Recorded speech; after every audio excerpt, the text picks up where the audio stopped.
The year 1889 brought unusual storms to the farming communities of Cedar Valley, but for Elena Morrison, the weather had always spoken in whispers she alone could hear. Before we jump back in, tell us where you're tuning in from. And if this story touches you, make sure you're subscribed, because tomorrow I've saved something extra special for you. While others watched clouds with hope or worry, she felt the atmospheric pressure changes in her bones, sensed the moisture levels shifting. Days before rain would fall or drought would settle, her grandmother had possessed the same gift, passed down through generations of women who understood nature's rhythms in ways that defied explanation. But in a world where science was beginning to challenge superstition, such abilities were viewed with suspicion rather than wonder. Elena had learned early to keep her insights quiet, sharing her weather predictions only with her late husband Thomas, who had believed in her completely.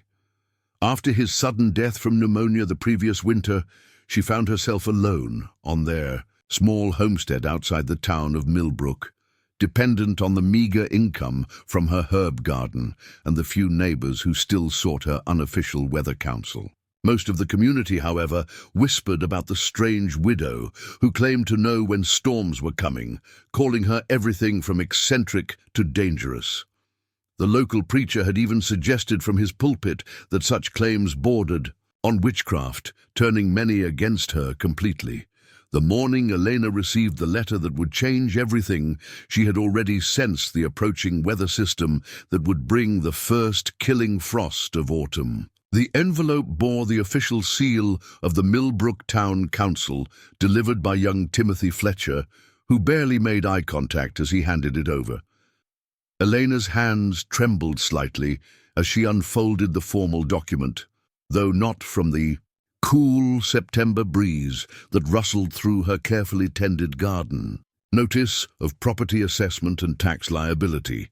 The heading read in stark black letters, due to outstanding property taxes in the amount of $47.30, plus accumulated penalties, the property known as the Morrison homestead will be subject to seizure and public auction if payment is not received within 30 days of this notice. Elena sank onto her front porch steps, the letter fluttering in her grasp, as the reality settled over her like the frost she had predicted.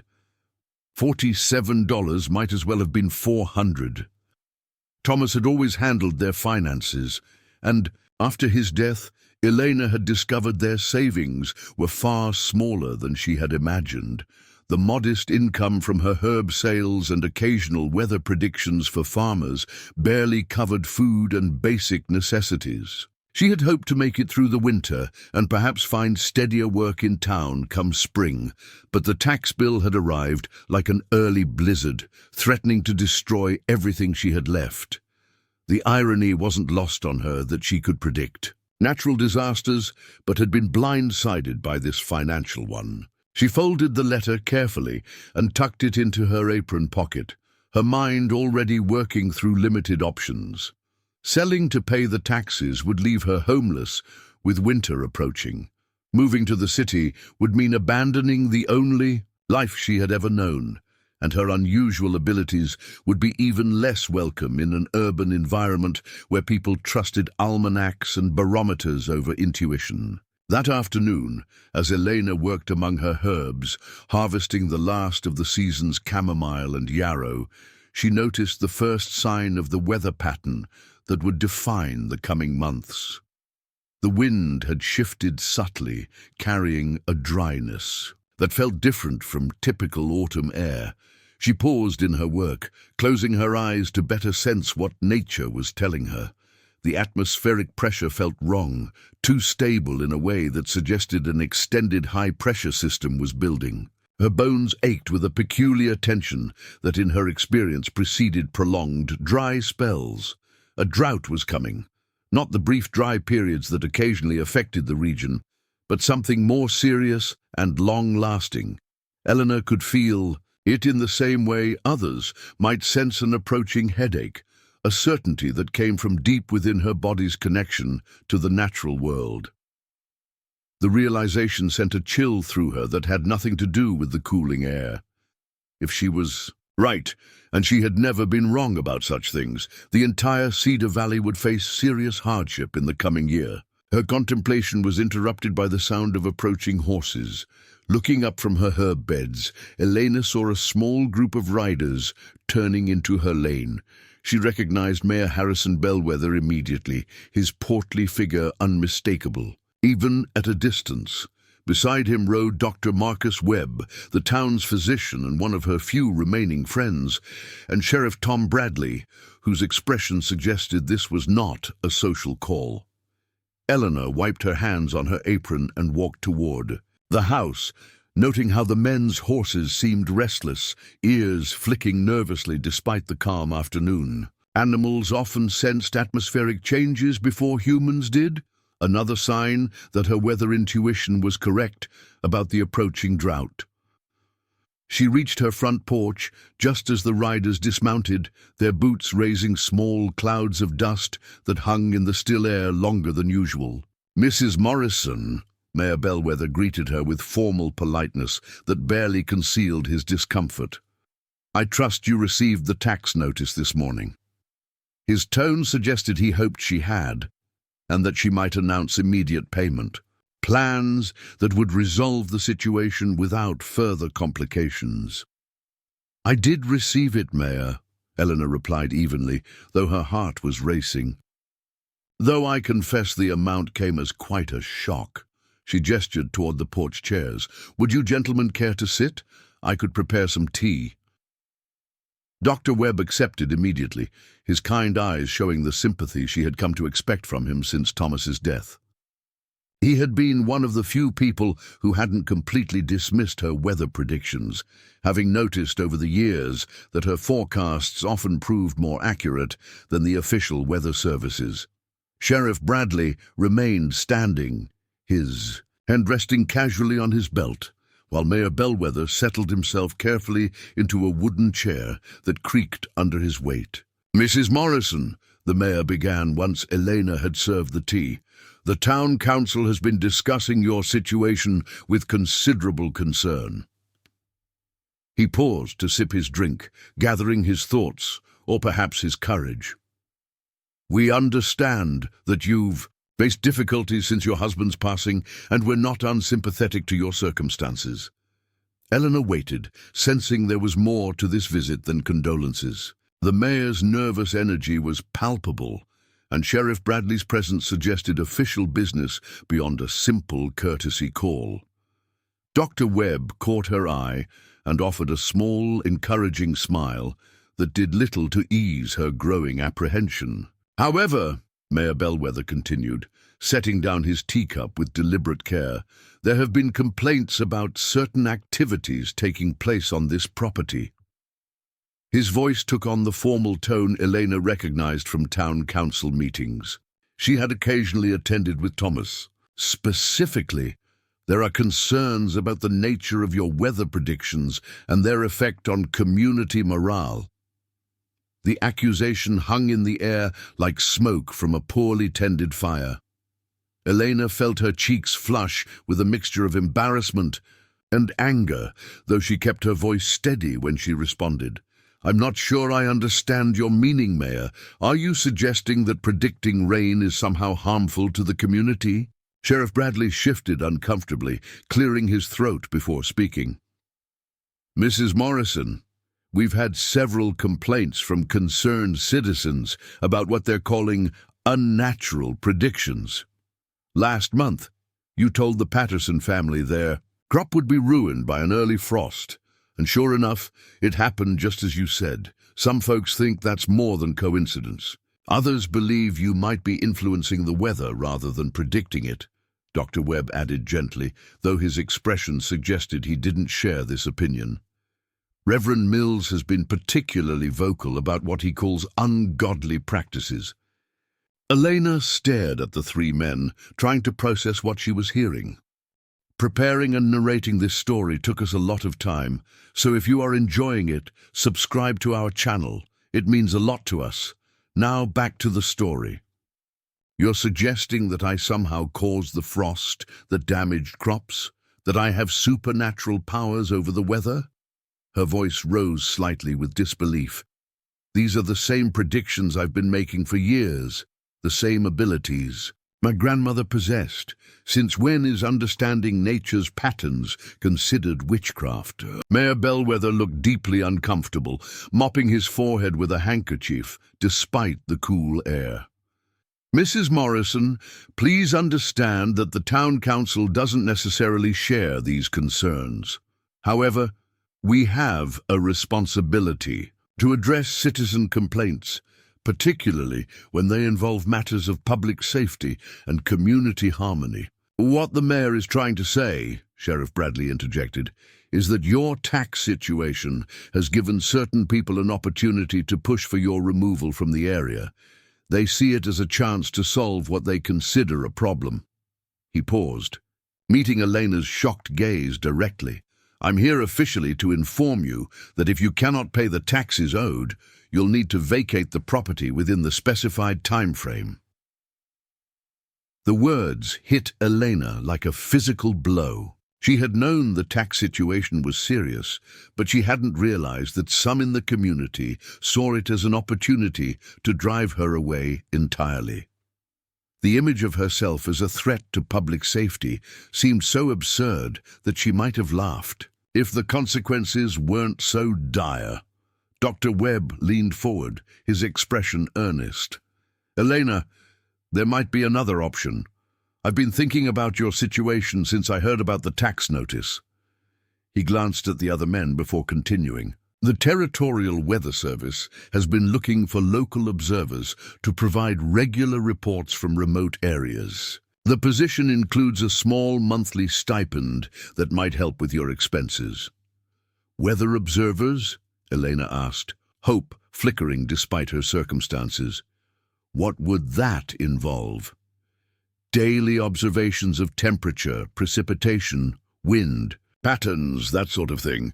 Reports would be sent to the territorial capital twice monthly, Dr. Webb explained.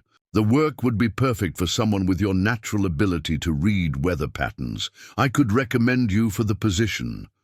Mayor Bellwether shifted in his chair, clearly uncomfortable with this development.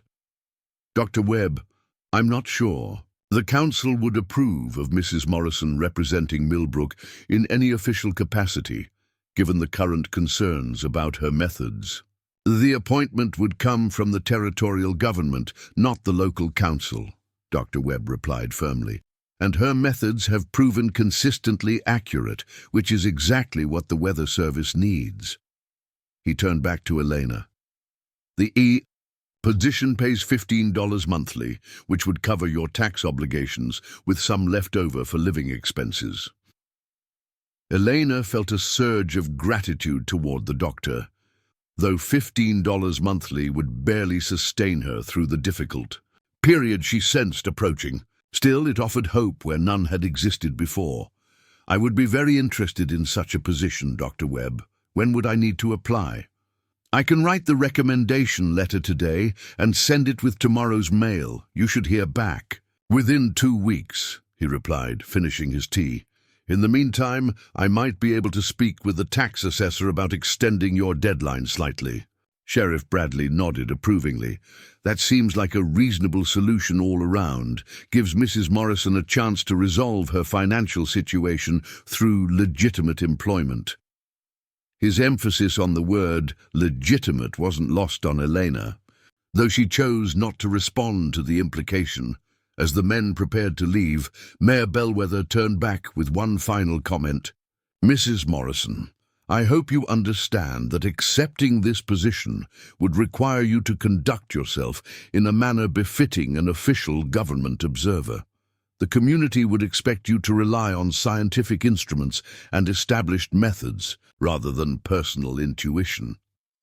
Elena nodded politely, though privately she wondered how she could separate her natural abilities from scientific observation when the two were so intertwined in her understanding of weather patterns. Of course, Mayor, I would conduct myself with complete professionalism. After the men departed, Elena remained on her porch as evening approached, watching the sky for signs that might confirm or deny her drought prediction.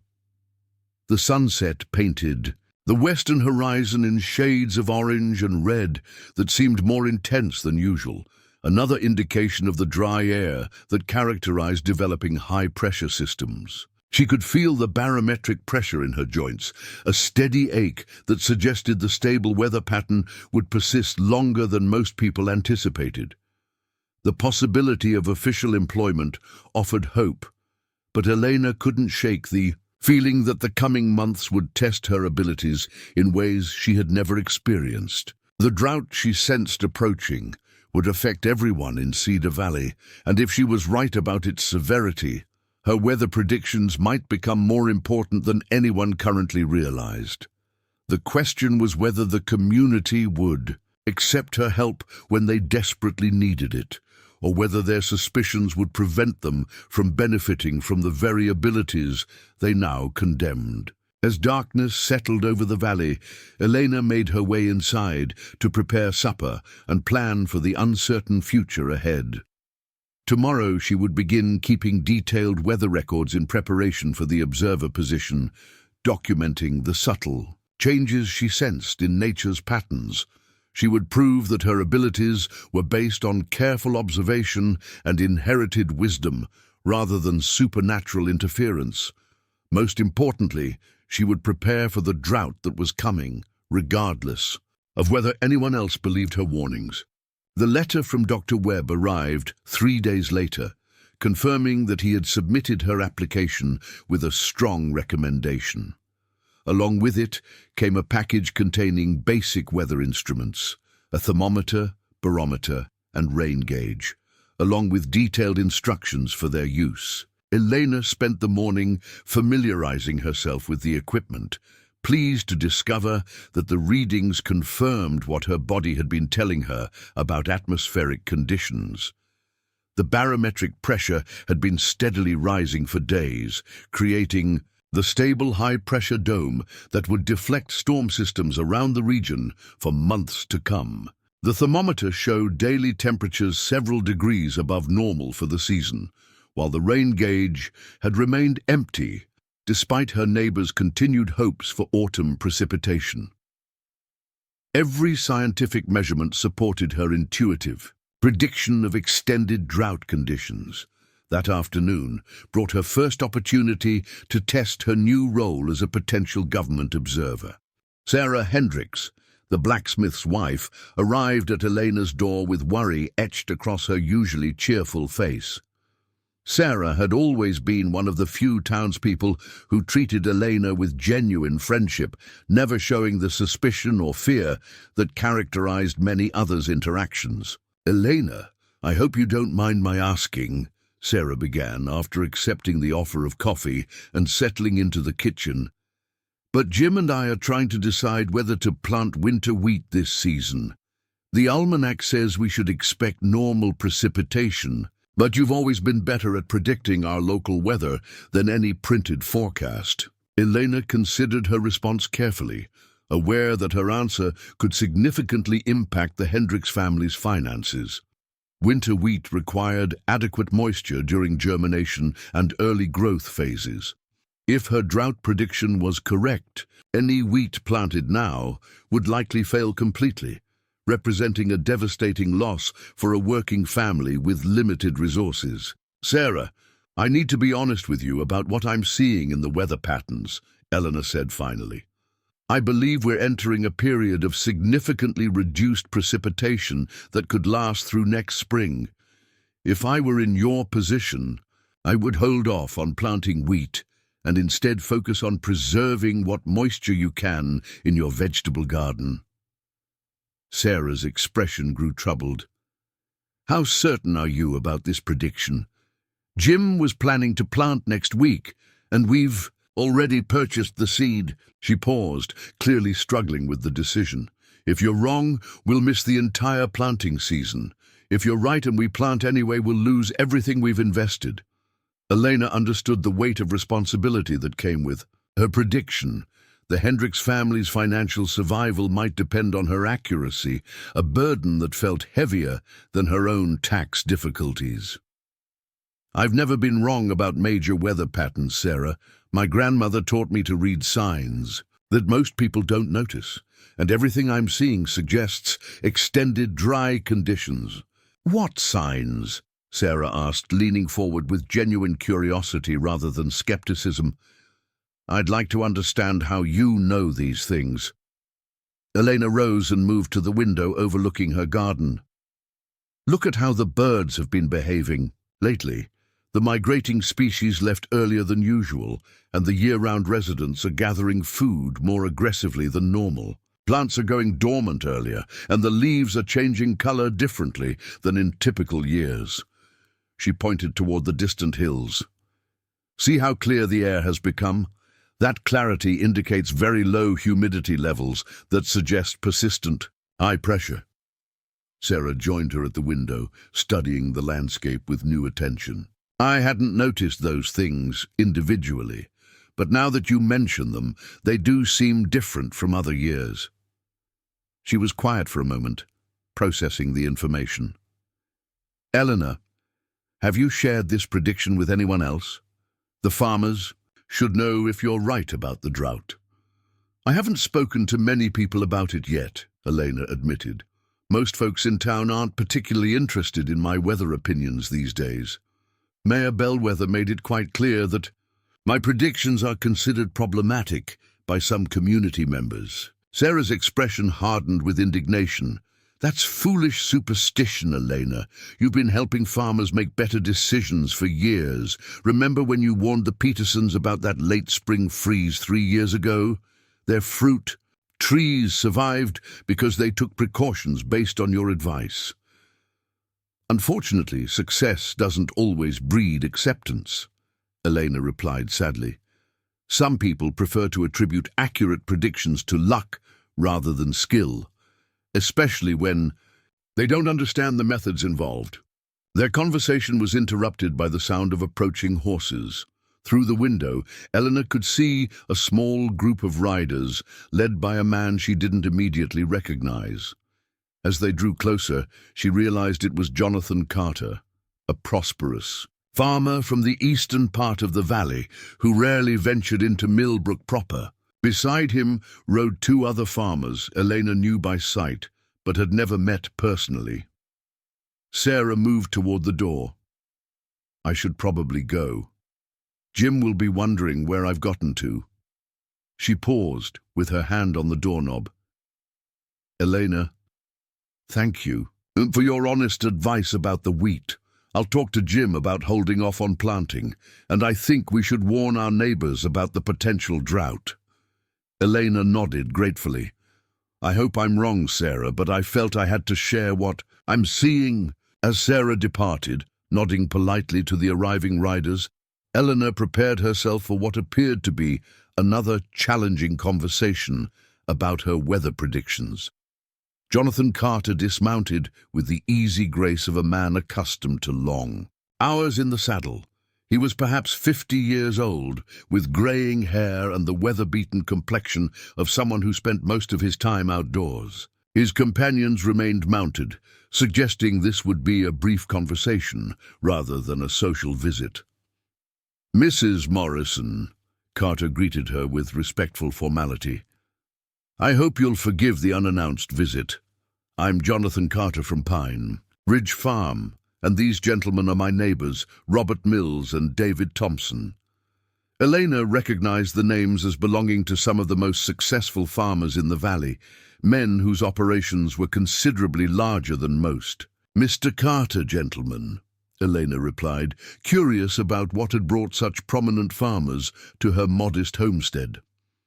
What can I do for you? Carter glanced at his companions before speaking.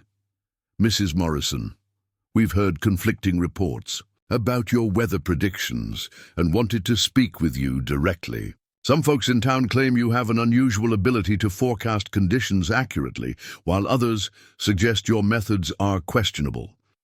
He paused, choosing his words carefully. We're practical men who care more about results than methods, and we're hoping you might share your observations about the coming winter." Elena felt a flutter of hope. These were serious farmers whose success depended on accurate weather information, men who might appreciate her abilities rather than fear them. "I'd be happy to share what I'm seeing, Mr. Carter. Would you like to come inside, or shall we talk here?" "Here is fine," Carter replied, settling himself more comfortably. "We're particularly interested in precipitation patterns for the next several months. The almanac suggests normal rainfall, but we've heard you might have different information." Elena took a deep breath, knowing that her answer could influence significant agricultural decisions across the valley.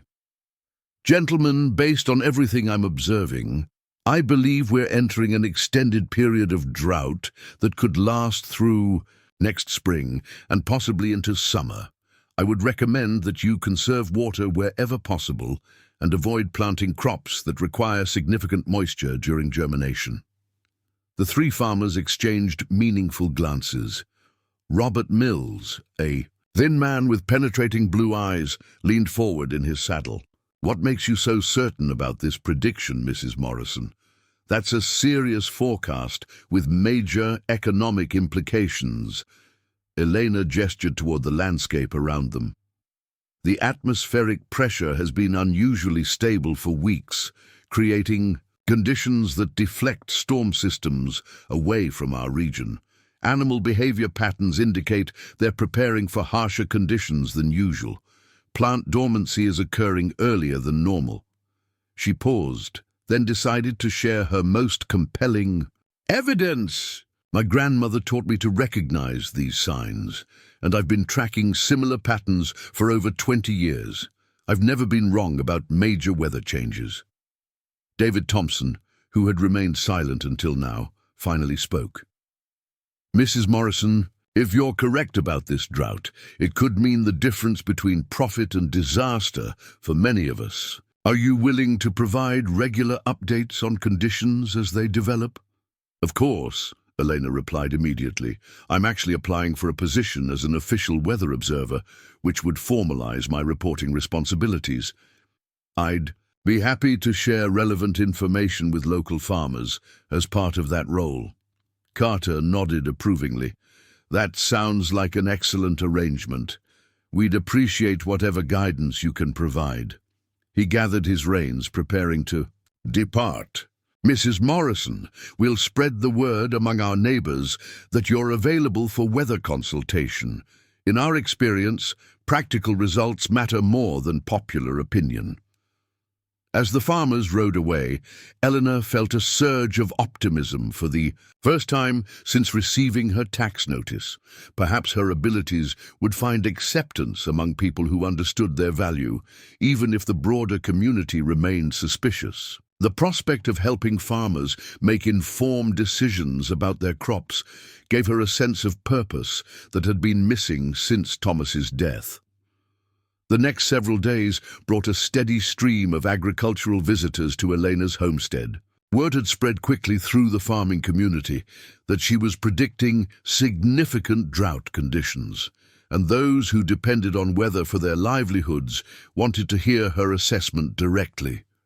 Unlike the townspeople who whispered about witchcraft, the farmers approached her predictions with practical interest, asking detailed questions about timing, severity, and potential duration. Elena found herself busier than she had been in months, consulting with individuals about specific crops, advising on water conservation measures, and explaining the signs she used to make her forecasts. Each conversation reinforced her confidence in the drought prediction, while also highlighting how much the community might suffer if her assessment proved accurate. The official response to her Weather Observer application arrived on a crisp October morning, delivered by the same young Timothy Fletcher who had brought her tax notice weeks earlier.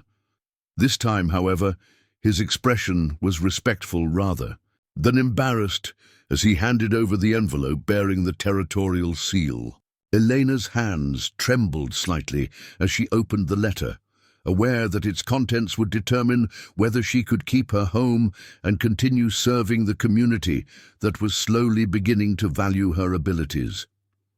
The formal language of the acceptance letter took a moment to process, but the essential message was clear.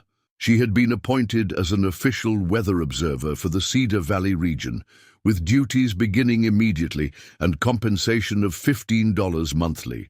Relief flooded through her as she read the specific responsibilities, which included daily meteorological observations, twice-monthly reports to the territorial capital, and maintenance of detailed weather records. Most importantly, the position explicitly encouraged the use of local knowledge and traditional forecasting methods alongside scientific instruments, validating the very abilities that had made her controversial in Millbrook.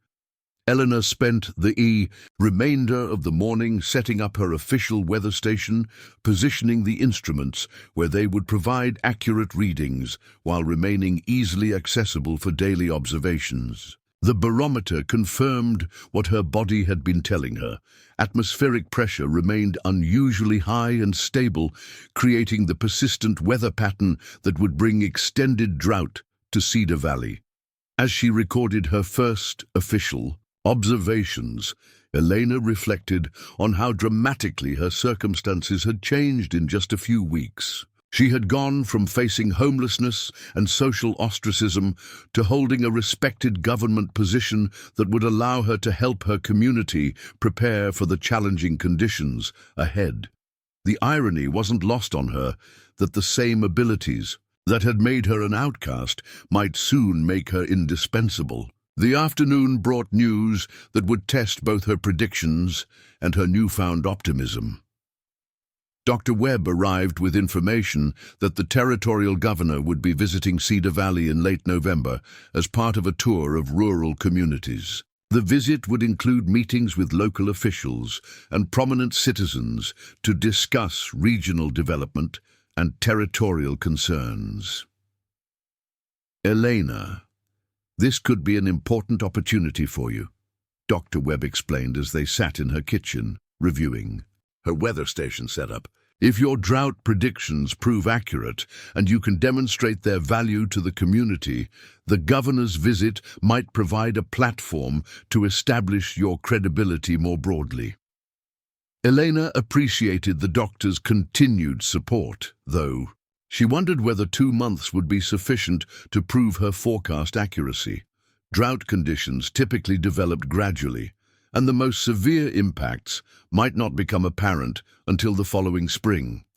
Dr. Webb, I hope you're right about the opportunity, but I'm concerned that people won't take the drought seriously until they experience its effects firsthand. That's exactly why documentation will be so important, he replied, indicating the weather instruments. Your official records will provide evidence of developing conditions that skeptics can't easily dismiss. Combined with your track record of accurate predictions, it should be compelling testimony. Their conversation was interrupted by urgent knocking at the front door. Elena opened it to find Martha Peterson, the wife of a local fruit grower, standing on the porch with obvious distress. Martha had always been polite but distant in her interactions with Elena, never openly hostile, but clearly uncomfortable with the idea of supernatural weather predictions. Mrs. Morrison, I'm sorry to bother you, Martha began, wringing her hands nervously, but I didn't know where else to turn. Our apple trees are showing signs of stress that my husband says he's never seen before. The leaves are dropping early, and some branches appear to be dying back even though we've had no frost yet. Elena invited Martha inside, noting how the woman's attitude had shifted from suspicion to genuine concern. Tell me more about what you're observing, Mrs. Peterson. When did you first notice these changes? About 10 days ago, Martha replied, accepting the offered seat. At first, Thomas thought it might be some kind of disease, but it's affecting trees throughout the orchard equally.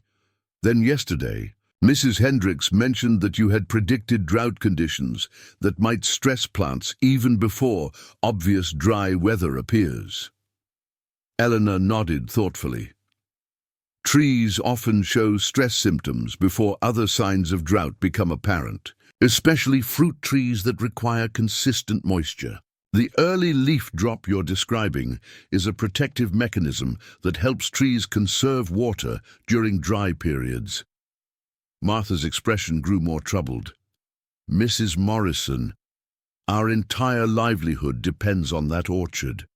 If the trees are seriously damaged, we'll face financial ruin. Is there anything we can do to help them survive whatever's coming?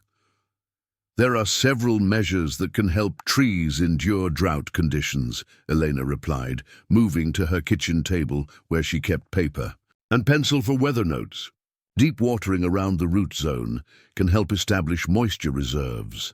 Mulching heavily will reduce surface evaporation.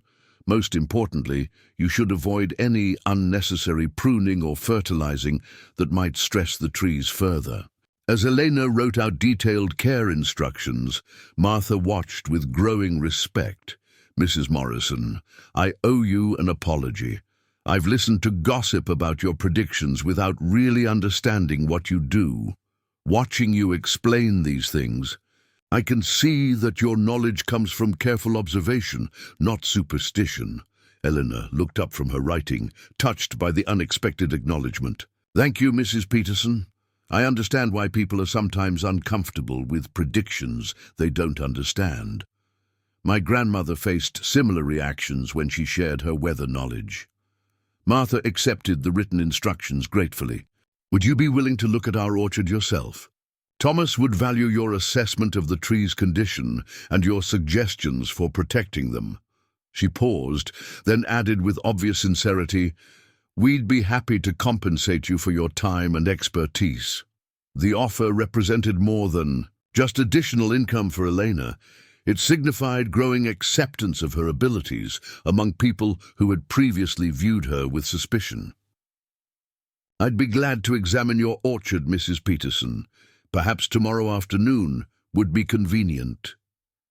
As Martha departed with obvious relief, Elena reflected on how quickly attitudes could change when people faced practical problems that required her specific expertise. The drought she had predicted was still in its early stages, but already its effects were becoming apparent to those who knew what to look for.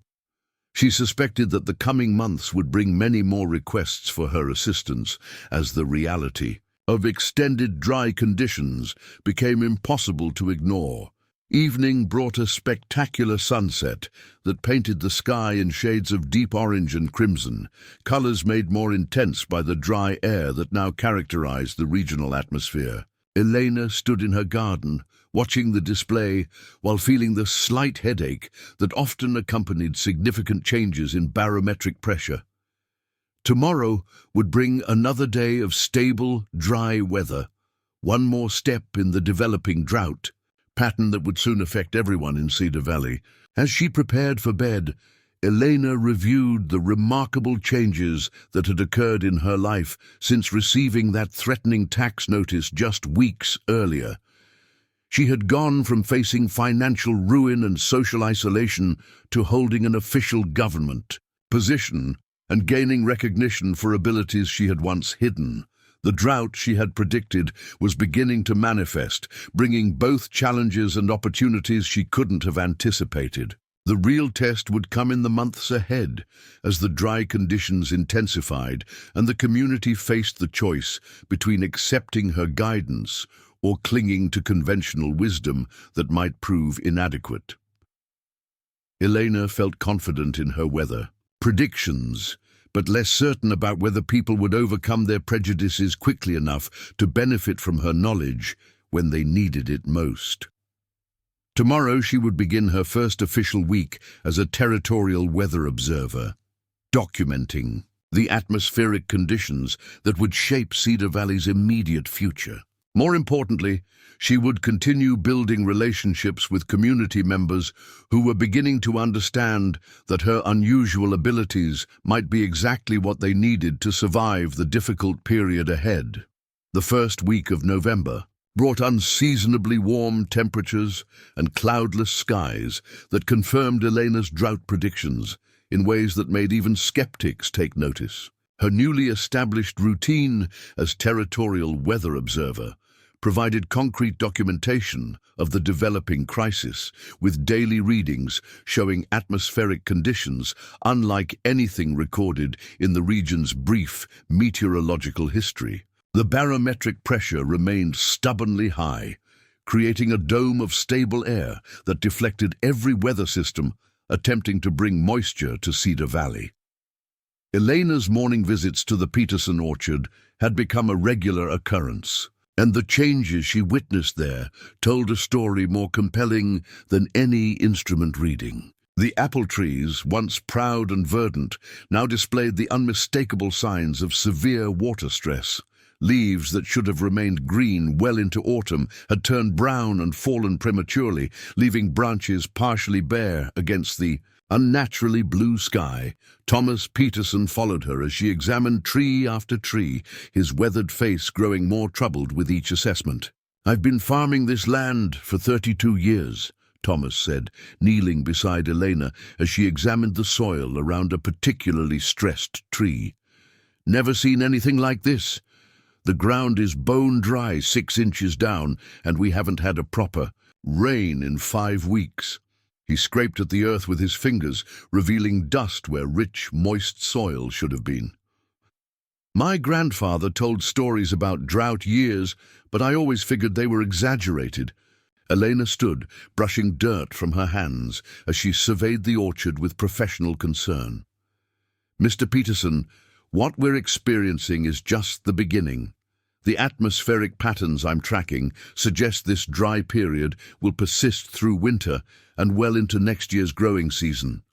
She paused, choosing her words carefully.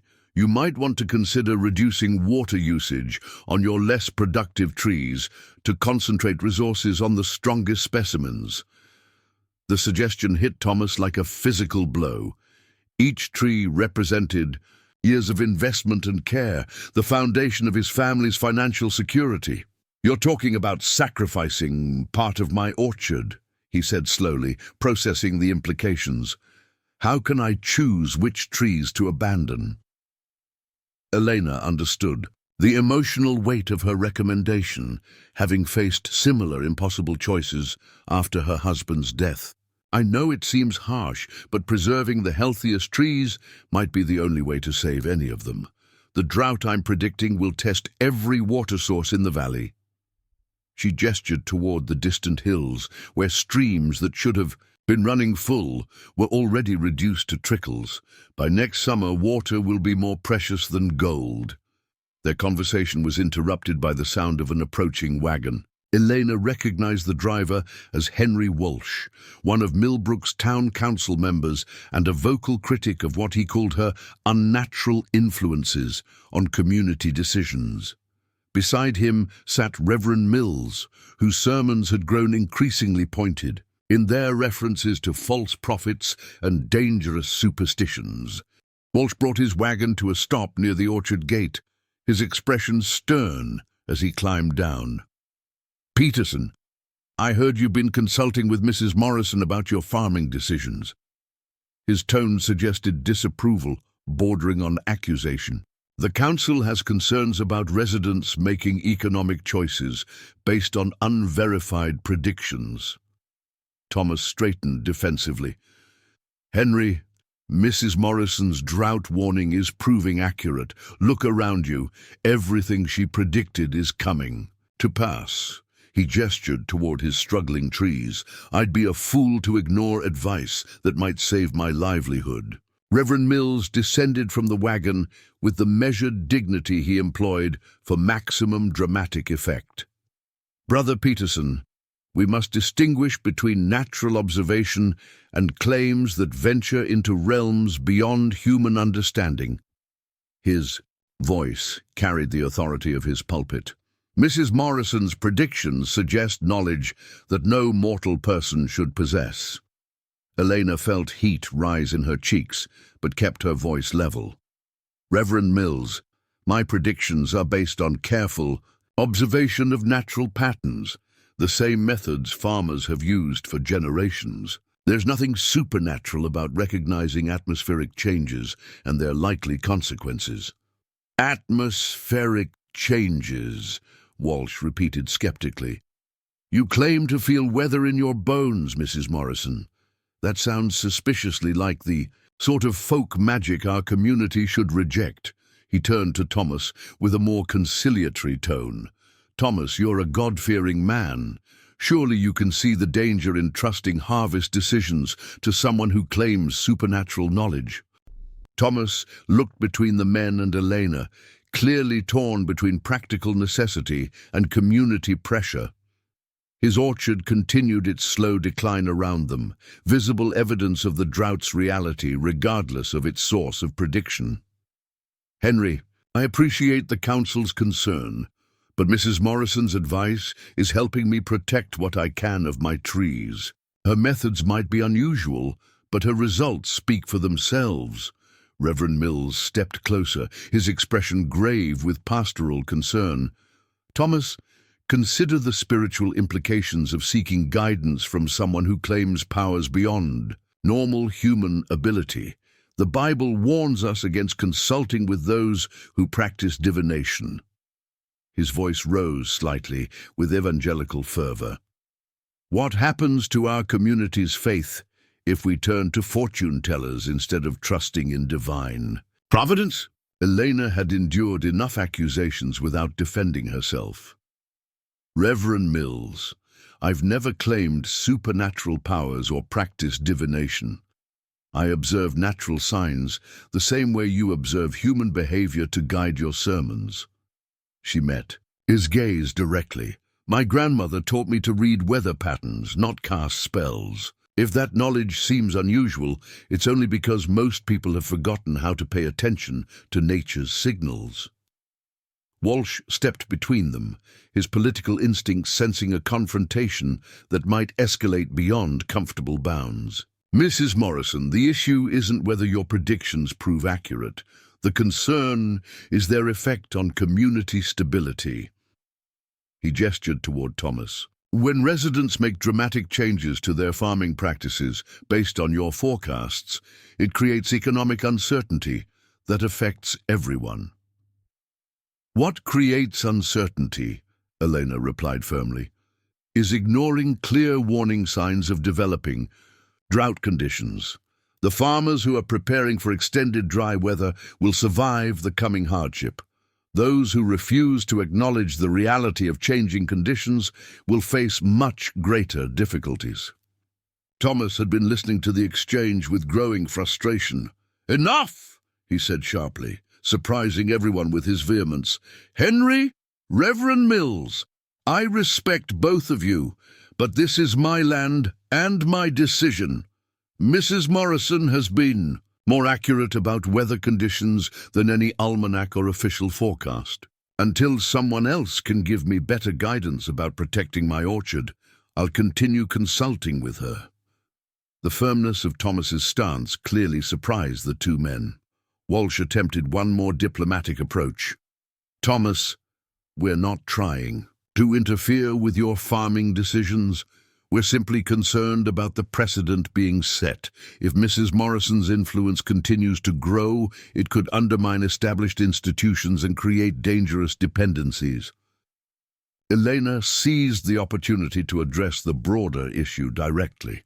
Mr. Walsh, my influence is limited to sharing weather observations with people who ask for them. I'm not seeking to undermine any institution or create dependencies. She paused, then added with quiet dignity, I'm simply trying to help my neighbors prepare for difficult conditions that I believe are approaching. Reverend Mills gathered himself for one final attempt at persuasion.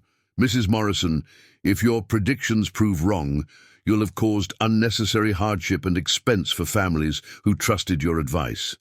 Are you prepared to accept responsibility for that potential harm? The question struck at Elena's deepest fears about her unusual abilities. What if her drought prediction was wrong? What if she was causing people to make costly, unnecessary changes to their lives and livelihoods? The weight of responsibility felt crushing for a moment, until she remembered the unmistakable signs that continued to accumulate daily. Reverend Mills, I accept full responsibility for my predictions, Elena replied steadily. I've been observing weather patterns for over 20 years, and I've never been wrong about major atmospheric changes. If I'm mistaken about this drought, I'll bear whatever consequences result from my error. Thomas nodded approvingly at her response. That's good enough for me. Mrs. Morrison stands behind her predictions, which is more than I can say for most. Weather forecasts. He turned to Walsh and Mills with finality. Gentlemen, thank you for your concern, but my mind is made up. I'll continue following Mrs. Morrison's advice about protecting my orchard. After the wagon departed, Thomas and Elena continued their examination of the trees in contemplative silence. The confrontation had highlighted the growing tension between Elena's expanding influence and the community's traditional power structures. She sensed that similar conflicts would multiply as the drought intensified and more people sought her guidance. Mrs. Morrison, Thomas said as they completed their circuit of the orchard, don't let those men discourage you from sharing your knowledge. Some of us understand the difference between helpful advice and dangerous superstition. He paused, then added with obvious sincerity, your predictions might be the only thing that saves my family's livelihood. Elena's afternoon brought a stream of visitors that would have seemed impossible just weeks earlier.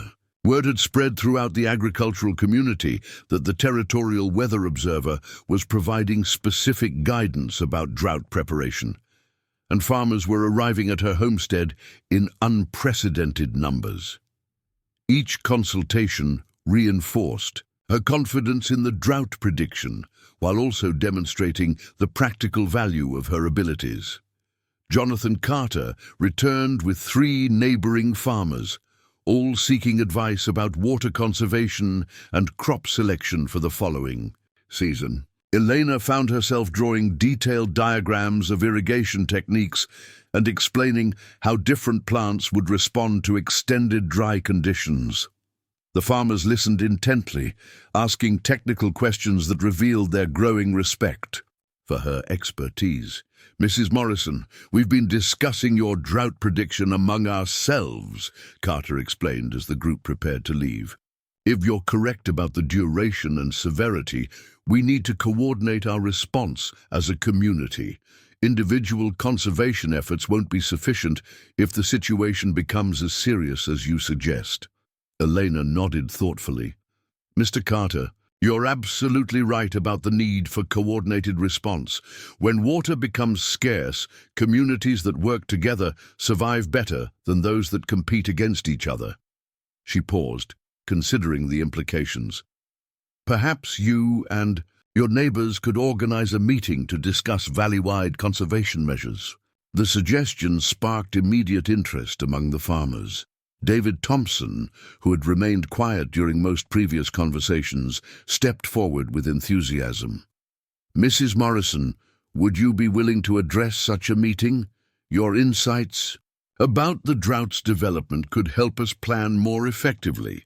I'd be honored to share whatever information might be helpful, Elena replied, though she wondered how the broader community would react to her taking such a prominent role in planning their response to the crisis. Carter assured her that the agricultural community would support her participation despite any criticism from town officials. Mrs. Morrison, farmers understand practical results. Your drought prediction is saving livelihoods, and that matters more than political concerns about methods or propriety. As evening approached, Eleanor reflected on the day's events while recording her official weather observations. The confrontation with Walsh and Mills had been unpleasant but unsurprising. representing the resistance she expected from established authorities who felt threatened by her growing influence. More encouraging was the continued support from practical-minded farmers who valued results over conventional approaches. The barometric readings confirmed another day of abnormally stable atmospheric conditions, while temperature measurements showed continued deviation from seasonal norms. Elena's detailed records were building an undeniable case for the drought's reality, documentation that would prove valuable when skeptics demanded proof of her predictions' accuracy. The following morning brought news that would test Elena's newfound confidence in her community standing. Dr. Webb arrived with information that Mayor Walsh had called an emergency town council meeting to address what he termed the growing influence of unverified weather predictions on community economic decisions. The meeting would be held that evening, and Elena's presence was specifically requested. "Elena, I want you to understand that this isn't necessarily hostile," Dr. Webb explained, as they sat in her kitchen reviewing the formal notice. "Several council members have expressed support for your work as weather observer. The meeting is more about establishing clear guidelines than suppressing your activities." Elena studied the notice with growing apprehension. "Dr. Webb, what kind of guidelines might they want to establish? Are they trying to limit my weather predictions or prevent farmers from consulting with me?" "I don't think they can legally restrict your official duties as territorial weather observer," he replied reassuringly. "More likely, they want to establish some kind of oversight or verification process for your predictions." He paused, then added with obvious concern, "The challenge will be proving the scientific validity of your methods to people who don't understand them." Elena spent the remainder of the day preparing for the evening meeting, organizing her weather records and rehearsing explanations of her forecasting techniques. She understood that this confrontation could determine whether her growing influence would be accepted or suppressed by community leaders who felt threatened by her unconventional abilities. The town hall was fuller than Elena had ever seen it when she arrived for the evening meeting. Word had spread quickly about the council's plans to address her weather predictions, drawing interested residents from throughout Cedar Valley. She recognized farmers who had consulted with her, townspeople who remained suspicious of her abilities, and community leaders whose attitudes she couldn't predict. Mayor Walsh called the meeting to order with formal precision, his expression serious as he surveyed the packed room. "Citizens of Millbrook and Cedar Valley, we've gathered tonight to address concerns about weather predictions and their influence on community economic decisions." He gestured toward Elena, who sat in the front row. "Mrs. Morrison has been appointed as territorial weather observer, a position we all respect. However, questions have been raised about the methods she employs and their appropriateness for official government service." Reverend Mills rose from his seat near the back of the room. "Mayor Walsh, if I may address the assembly." He waited for permission before continuing. "Friends, we must distinguish between legitimate weather observation and practices that venture beyond natural knowledge. Mrs. Morrison claims abilities that suggest supernatural influence, something our Christian community should approach with extreme caution." The Reverend's words sparked immediate murmurs throughout the room, with some residents nodding agreement, while others showed obvious disagreement. Elena felt dozens of eyes focusing on her, waiting to see how she would respond to the implicit accusation of practicing witchcraft. Dr. Webb stood before Elena could reply. "Reverend Mills, I must respectfully disagree with your characterization of Mrs. Morrison's methods. I've observed her work closely, and her predictions are based on careful observation of natural phenomena, not supernatural influences." He turned to address the broader assembly. "Mrs. Morrison has been more accurate in her weather forecasts than any official service available to our community." Thomas Peterson rose from his seat among the farmers. Dr. Webb is absolutely right. Mrs. Morrison's drought prediction is saving my orchard and probably my family's future. Her advice is based on practical knowledge, not magic or superstition. Several other farmers voiced their agreement, creating a chorus of support that surprised Elena with its vehemence. Mayor Walsh called for order as the room grew more animated. "Citizens, please allow Mrs. Morrison to address these concerns directly." He turned toward Elena with formal politeness. "Mrs. Morrison, would you explain your forecasting methods to the assembly?" Elena rose slowly, acutely aware that her response could determine whether she would be allowed to continue helping her community prepare for the difficult months ahead. "Citizens of Cedar Valley, my weather predictions are based on methods my grandmother taught me, techniques passed down through generations of women who lived close to the land." Her voice grew stronger as she continued. "I observe changes in atmospheric pressure, animal behavior, plant responses, and dozens of other natural indicators that most people have forgotten how to read." She paused, scanning the faces in the audience for signs of acceptance or rejection. "These methods have proven accurate for over 20 years. I predicted the late frost that damaged crops 3 seasons ago, the early winter that caught many unprepared 2 years past, and numerous smaller weather events that affected farming and daily life in our community." Councilman Henry Walsh stood to address his concerns. "Mrs. Morrison, the issue isn't your accuracy, but the basis for your predictions. You claim to feel weather changes in your body, to sense atmospheric conditions through physical sensations. Such abilities seem to exceed normal human capabilities." Elena had anticipated this challenge and prepared her response carefully. "Mr. Walsh, many people experience physical reactions to weather changes. Those with joint problems often feel approaching storms. Sailors learn to read wind patterns through subtle atmospheric cues, and farmers develop intuitive understanding of seasonal cycles through years of observation." She gestured toward the farmers in the audience. "My abilities are more developed than most, but they're based on the same natural sensitivity that many people possess to some degree." A voice from the back of the room called out, "What about your drought prediction? How can you be so certain about weather months in advance?" Elena recognized the speaker as Samuel Hayes, a merchant whose business had been affected by farmers reducing their purchases based on her warnings. "Mr. Hayes, my drought prediction is based on atmospheric patterns that typically persist for extended periods," Elena replied. "The high-pressure system that has dominated our region for weeks shows no signs of weakening. Similar patterns in the past have produced drought conditions lasting a year or more." She pulled out her weather observation records.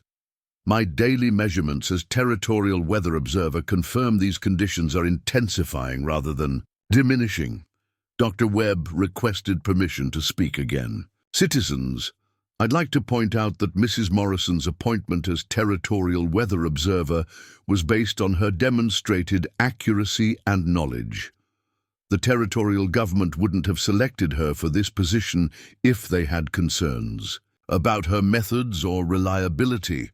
Reverend Mills stood again, his expression showing determination to make his position clear. "Dr. Webb, the territorial government may not understand the spiritual implications of Mrs. Morrison's claimed abilities. As spiritual leader of this community, I must warn against relying on sources of knowledge that may not be divinely inspired." Elena felt compelled to address the religious objection directly. "Reverend Mills, I believe my ability to read natural signs is a gift from the same divine source that created the natural world I observe. I use these abilities to help my neighbors prepare for challenges and protect their families from hardship." She paused, then added with quiet conviction, "Surely helping others survive difficult times is consistent with Christian values, regardless of the specific methods employed." The Reverend appeared taken aback by her theological response. clearly not having expected her to engage with religious arguments on their own terms. Several parishioners in the audience nodded approvingly at Elena's words, suggesting that her appeal to Christian service resonated with their understanding of proper behavior. Mayor Walsh attempted to refocus the discussion on practical concerns. Mrs. Morrison, assuming your drought prediction proves accurate, what specific recommendations would you make for community preparation? His tone suggested genuine interest in her guidance rather than continued skepticism about her abilities. Elena recognized this as an opportunity to demonstrate the practical value of her knowledge. Mayor Walsh, the community should prioritize water conservation immediately. Wells should be deepened where possible, rainwater collection systems expanded, and water usage reduced to essential needs only. She paused, consulting notes she had prepared. Farmers should shift to drought-resistant crops for next season, and the town should develop rationing plans for municipal water supplies. Jonathan Carter stood to support her recommendations. Mayor Walsh, Mrs. Morrison's suggestions align with preparations we've been making based on her earlier warnings. The farmers who have followed her advice are already seeing benefits in terms of reduced water usage and better resource management. As the discussion continued, Elena noticed a gradual shift in the room's atmosphere. The initial hostility from some quarters was giving way to practical consideration of her drought preparations. Even residents who remained skeptical about her methods seemed increasingly convinced by the mounting evidence of developing dry conditions. The meeting concluded with Mayor Walsh announcing that the town council would consider Elena's recommendations for community drought preparation while continuing to monitor the accuracy of her predictions. No restrictions were placed on her activities. As weather observer, and farmers were explicitly told they remained free to consult with her about agricultural decisions. As residents filed out of the town hall, many approached Elena with questions about drought preparation and requests for individual consultations. The evening that had begun as a potential threat to her standing in the community had evolved into an opportunity to expand her influence and demonstrate the practical value of her abilities. Dr. Webb waited until most residents had departed before approaching Elena with obvious relief. That went better than I expected. You handled the religious and scientific objections very skillfully. He paused, then added with a smile, I think you've won over more supporters than you realize. Elena felt cautiously optimistic about the evening's outcome, though she suspected that real acceptance would come only when her drought predictions proved undeniably accurate.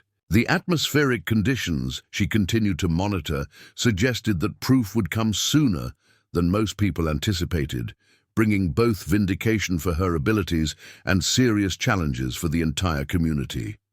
The weeks following the town hall meeting brought a steady deterioration in weather conditions that vindicated Elena's predictions in ways that silenced most remaining skeptics. November passed without a single significant rainfall, leaving streams running at levels typically seen only in late summer. Wells that had never failed began showing signs of stress, and vegetation throughout the valley displayed the unmistakable symptoms of severe drought. Elena's daily weather observations documented the relentless progression of the atmospheric pattern she had predicted months earlier. Barometric pressure remained consistently high, creating the stable air mass that continued deflecting moisture-bearing weather systems away from Cedar Valley. Temperature readings showed sustained deviation from normal seasonal patterns, with warm, dry air dominating conditions that should have featured the cool dampness typical of late autumn. More telling than any instrument reading was the response of the natural world to the developing drought. Birds that typically remained through winter had begun migrating early, their behavior suggesting instinctive recognition of hardship ahead. Trees were entering dormancy weeks ahead of schedule, their root systems already adapting to prolonged water stress. Even the timing of sunset seemed different, with the dry atmosphere creating unusually clear views of distant mountains that normally would be obscured by moisture-laden air. The farming community had embraced Elena's guidance with increasing enthusiasm as evidence mounted of the drought's reality. Daily consultations at her homestead had become routine, with farmers seeking advice about everything from well digging to crop storage. Her kitchen had evolved into an informal agricultural extension office, where detailed discussions of drought survival strategies took place over cups of coffee and hastily drawn diagrams. Elena's role as territorial weather observer had expanded beyond simple data collection to include informal advisory services that helped coordinate community response to the developing crisis. Her twice-monthly reports to the territorial capital now included detailed analyses of drought impacts and recommendations for government assistance that might be needed if conditions continued to deteriorate. The financial pressures that had once threatened her homestead were now distant memories, replaced by steady income from her official position and frequent compensation from grateful farmers who credited her advice with saving their livelihoods. More important than monetary security was the growing recognition of her value to the community, acceptance that had been hard-won through months of accurate predictions and helpful guidance. As December approached, bringing the first anniversary of her husband's death, Elena reflected on the extraordinary transformation her life had undergone.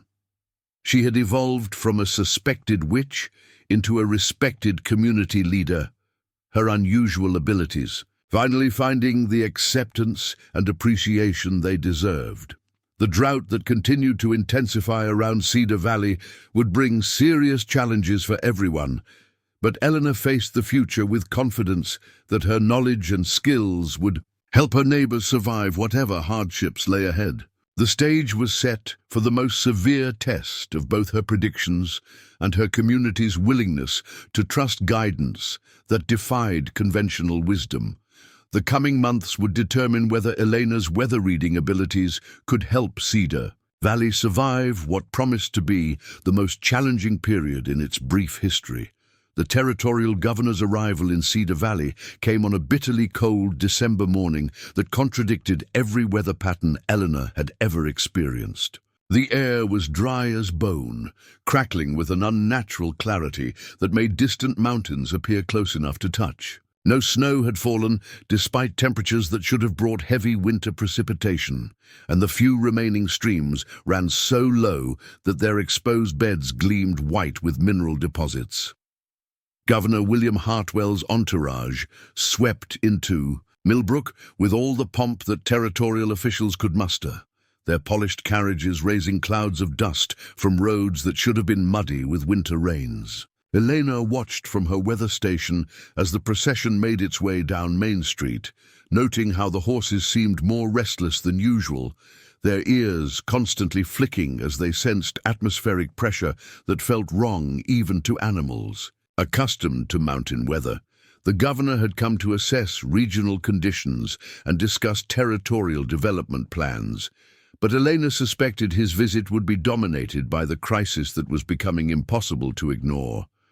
Wells throughout the valley had begun failing, forcing families to travel increasingly long distances for water.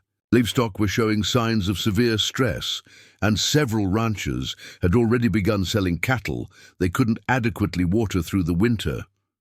Dr. Webb arrived at Elena's homestead shortly after the governor's procession passed, his expression grave with news that would make the day even more significant.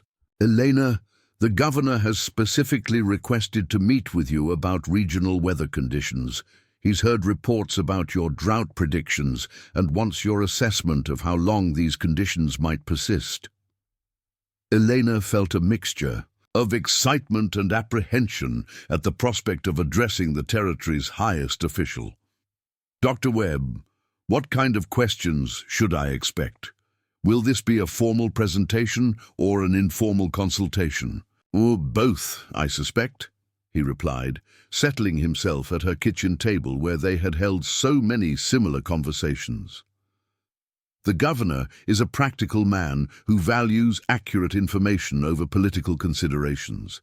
He's less interested in the controversy surrounding your methods than in the reliability of your predictions. Dr. Webb paused, then added with obvious pride, Elena, this could be the recognition you deserve for everything you've contributed to our community's survival. Their conversation was interrupted by urgent knocking at the front door.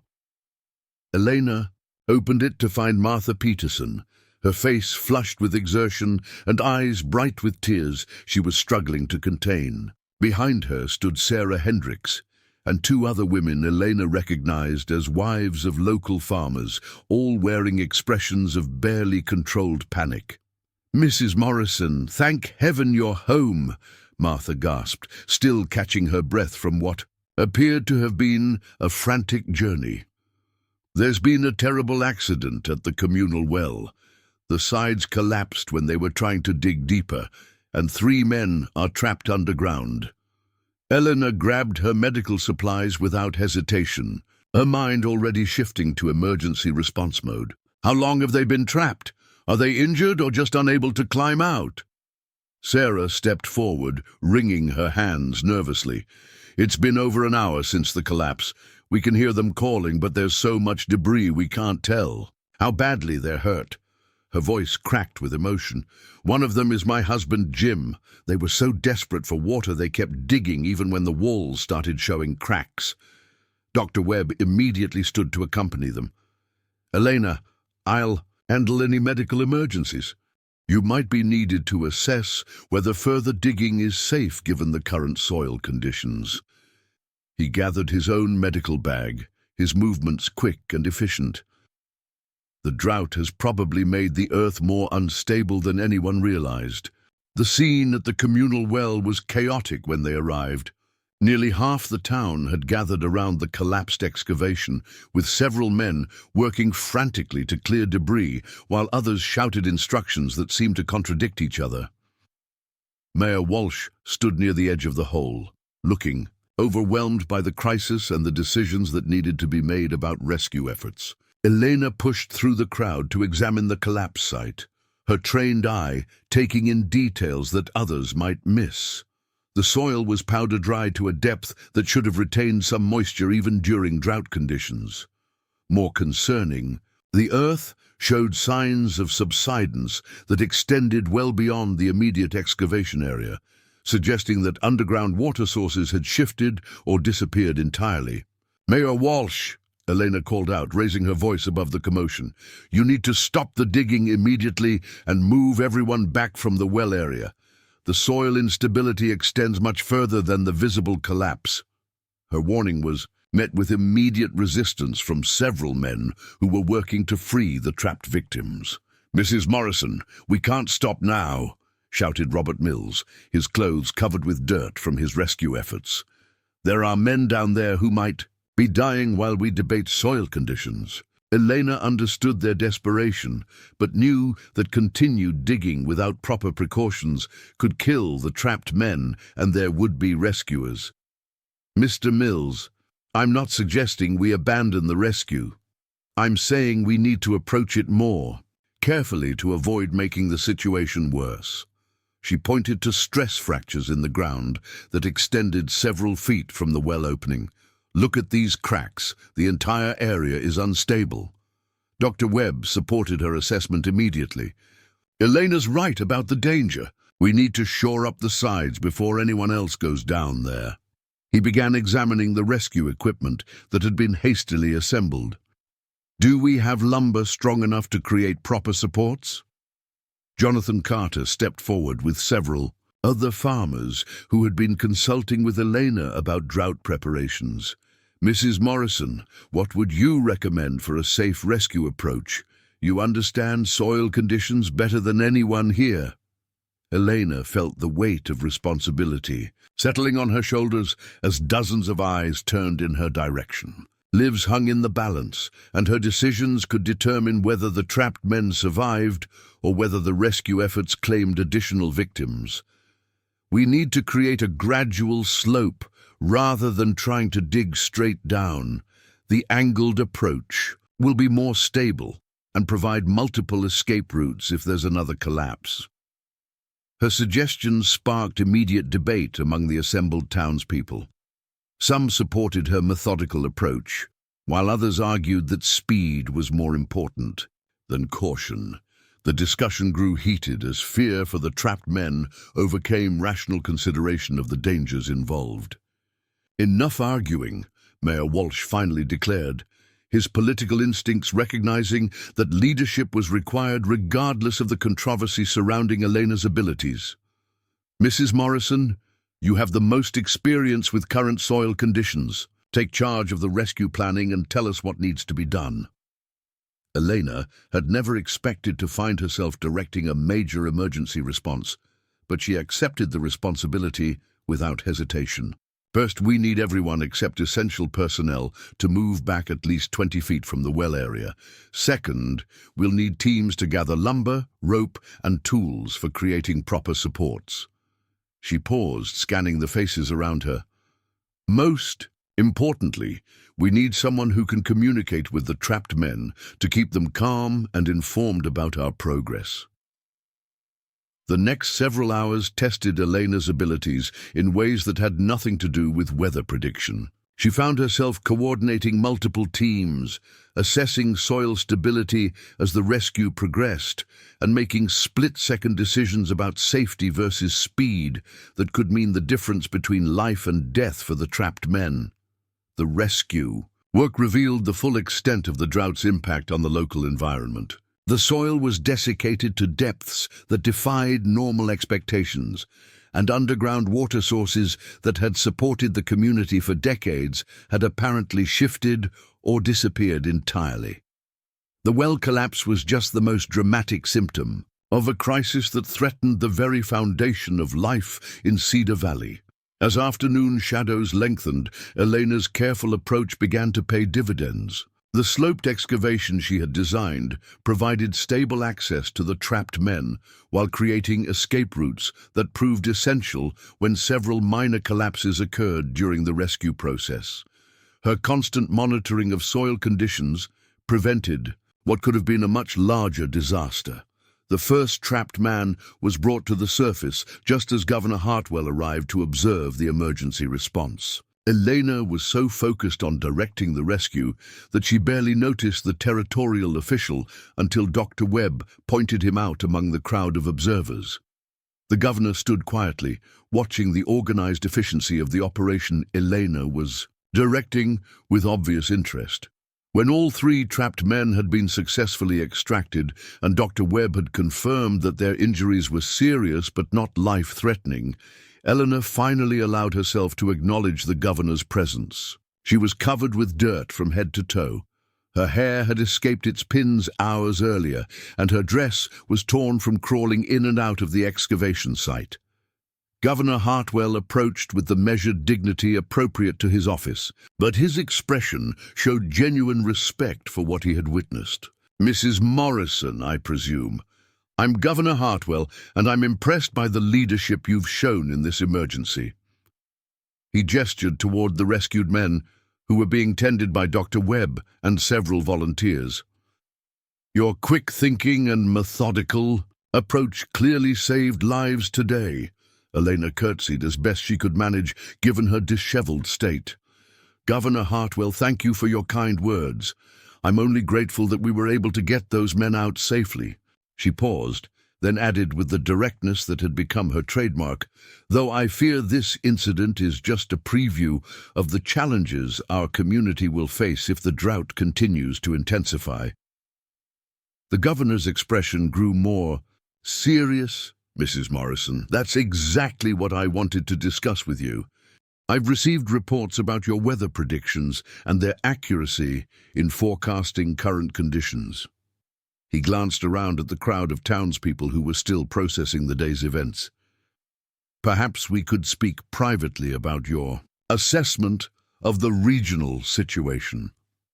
Elena led the governor to a quiet area near her weather station, where her instruments continued their relentless documentation of the atmospheric conditions that were transforming Cedar Valley into a landscape. Unlike anything in living memory, the readings told a story of persistent high pressure, negligible humidity, and temperature patterns that defied seasonal expectations. Governor Hartwell, based on everything I'm observing, we're experiencing the early stages of what could be a multi-year drought cycle, Elena began, her voice steady despite the magnitude of what she was predicting. The atmospheric patterns that created current conditions show no signs of weakening. If anything, they appear to be strengthening and becoming more entrenched. The governor studied her weather records with the attention of someone accustomed to analyzing complex information quickly. Mrs. Morrison, what would such a drought mean for the territorial development plans we've been considering for this region? We've been evaluating Cedar Valley for expanded agricultural settlement and possibly a railroad spur. Elena appreciated his direct approach to the implications of her prediction. Governor, those plans would need to be reconsidered entirely. If my drought assessment proves accurate, the valley's water resources are already failing under current population pressures. Increased settlement without adequate water supplies would be catastrophic. As they spoke, Elena became aware that their conversation was drawing the attention of townspeople who had gathered nearby. Mayor Walsh approached hesitantly, clearly torn between wanting to participate in discussions about the community's future and respecting the governor's obvious desire for a private consultation. Governor Hartwell, Walsh interjected when there was a pause in the conversation, I hope Mrs. Morrison has been able to provide helpful information about our weather situation. The town council would be happy to arrange a more formal briefing, if that would be useful. The governor turned toward the mayor with polite acknowledgement while keeping Elena included in the conversation. Mayor Walsh, Mrs. Morrison has been quite informative about the challenges facing your community. I'm curious about local preparations for extended drought conditions. Elena saw an opportunity to address the broader community about the coordinated response that would be necessary for survival. Governor, the farming community has begun implementing water conservation measures and crop rotation strategies, but we need territorial support for larger infrastructure projects. She gestured toward the collapsed well. Today's accident illustrates how critically our water sources are being stressed. Before the governor could respond, a commotion arose from the direction of Main Street. Elena looked up to see Reverend Mills approaching with a group of his most devoted parishioners, their expressions showing the determined righteousness that typically preceded one of the minister's moral crusades. "Governor Hartwell!" Reverend Mills called out as he approached, his voice carrying the authority he employed for maximum dramatic effect. "I hope someone has explained to you the unusual circumstances surrounding Mrs. Morrison's weather predictions and their influence on community decisions." Elena felt her stomach tighten with apprehension. She had hoped that her successful direction of the rescue effort might forestall continued religious opposition to her abilities, but the Reverend seemed determined to press his case even in the presence of the territorial governor. Governor Hartwell turned toward the minister with the polite attention that political office required, though his expression suggested patience rather than enthusiasm. "Reverend Mills, I assume. What concerns did you want to share about Mrs. Morrison's weather observations?" The Reverend stepped forward with the confidence of someone certain of his moral authority. "Governor, Mrs. Morrison claims abilities that go beyond normal human knowledge of natural phenomena. She predicts weather changes through what she calls physical sensations and inherited wisdom that borders on supernatural influence." His voice rose slightly with evangelical fervor. "Our Christian community has serious concerns about relying on such sources of guidance. Elena had endured similar accusations for months, but facing them in front of the territorial governor felt like a final test of whether her abilities would gain official recognition or continued suppression. She straightened her shoulders and prepared to defend herself once more. "Governor Hartwell," Elena said before the Reverend could continue, "my weather predictions are based on careful observation of natural phenomena using methods passed down through generations of my family. I've been documenting my techniques since becoming territorial weather observer, and my accuracy rate speaks for itself." Dr. Webb stepped forward to support her defense. "Governor, Mrs. Morrison's predictions have proven consistently accurate. Over many years of observation, her methods might be unconventional, but their effectiveness is undeniable."